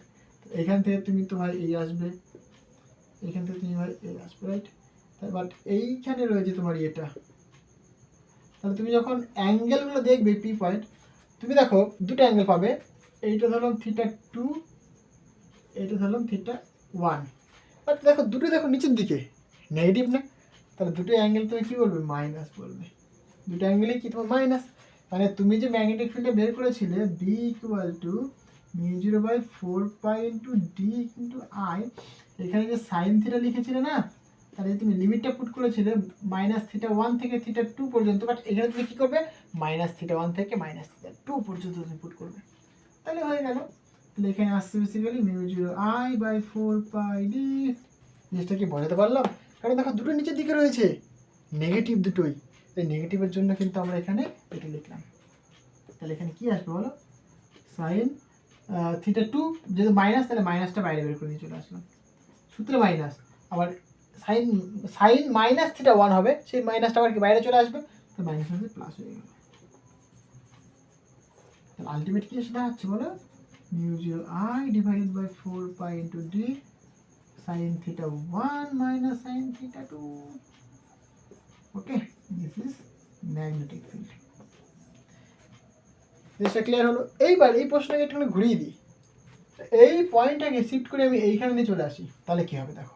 তাহলে এটা বুঝতে পারলে, তাহলে এবার যদি আমি বলি যে এইখানে এই রয়েছে তো এ বি, পয়েন্ট ঠিক এইখানে রয়েছে, ঠিক পুরো মাথার ওপরে রয়েছে, তাহলে তুমি কী বলবে? যে মাথার ওপরে যদি থাকে দেখো, তাহলে কি থিটা ওয়ানটাও জিরো, থিটা টুটাও জিরো, কোনো অ্যাঙ্গেল নেই, জিরো, তাই নয় কি? তাহলে যদি জিরো হয় এটাও জিরো, না সরি জিরো নয়, মানে 90 ডিগ্রি মাথায়, মানে কি 90 ডিগ্রি হচ্ছে, তাই না? 90 ডিগ্রি হয়ে যাচ্ছে মাথায়, মানে 90 ডিগ্রি হয়ে যাচ্ছে পুরো, মানে ধরো এখানটা মানে কি পুরো এরকম যদি তুমি টানো, তুমি কি 90 ডিগ্রি পাবে না তুমি, তাই তো? 90 ডিগ্রি পাবে তুমি, তাহলে এটা 90 ডিগ্রি, এটা 90 ডিগ্রি, দুটো 90 ডিগ্রি মাথায় হয়ে যাবে, মানে দুটোই কি 90 ডিগ্রি হয়ে যাচ্ছে। ওকে, তাহলে যদি 90 ডিগ্রি হয় তাহলে তুমি এখানে কি বলবে? এবার এখানে পুট করবে, কারণ কি এইটা তোমার তার ছিল, তারের এইদিকে কোনো অংশ কিন্তু নয়, উপরের অংশ নিয়েছো, তাহলে উপরের অংশের ক্ষেত্রে তুমি এরকম পেয়েছো। এর একটা স্পেশাল কেস, যদি পুরো মাথায় মাথায় হয় তাহলে কী হবে? তখন তুমি এখানে পুট করবে যে B equal to mu zero by four pi D into I, এখানে কি সাইন 90 ডিগ্রি ওয়ান থাকবে, মাইনাস ওয়ান থাকবে, ওয়ান মাইনাস ওয়ান মানে জিরো, মানে ম্যাগনেটিক ফিল্ড তুমি জিরো পাচ্ছ। তার মানে তুমি কি বুঝতে পারছো যে একটা তারের মাথার ওপরে কোনো বিন্দুতে যদি তুমি ম্যাগনেটিক ফিল্ড বের করো সেটা জিরো হবে। শুধুমাত্র এটাই সিগনিফাই করছে না, আর একটা জিনিস বলছে, সেটা কি যে তারের মধ্যে মানে তারের ভেতরেও যদি তুমি মানে কোনো একটা পয়েন্টে দেখতে চাও magnetic field, that is zero. ওপরে কোনো পয়েন্টে জিরো, প্লাস ভেতরেও কিন্তু কোনো পয়েন্টে জিরো। ওকে, তো আজকে এই পর্যন্তই থাক। ভিডিওটা অলরেডি অনেক বড় হয়ে গেছে, আজকে অনেক কিছু বললাম, অনেক ফিজিক্স ডিসকাস করলাম। তো নেক্সট মানে যে থিওরিগুলো রয়েছে সেগুলো নিয়ে আলোচনা করব। ভিডিও যদি তোমাদের ভালো লাগে তো অবশ্যই একটা লাইক করে দিও, আর তোমার বন্ধুদের সাথে শেয়ার করো। তোমরা কিন্তু শেয়ার করো না, খুব খারাপ লাগে এটা। শেয়ার করো, অনেক অনেক বেশি করে শেয়ার করো, লাইক করো, সাবস্ক্রাইব করো, যাতে আমি আরও মোটিভেশন পাই, আমি আর যাতে ভিডিও বানানোর জন্য আমি উৎসাহ মানে বেশি পাই। ঠিক আছে, তো আজকে এই পর্যন্তই থাক, দেখা হবে নেক্সট ভিডিওতে। So thank you.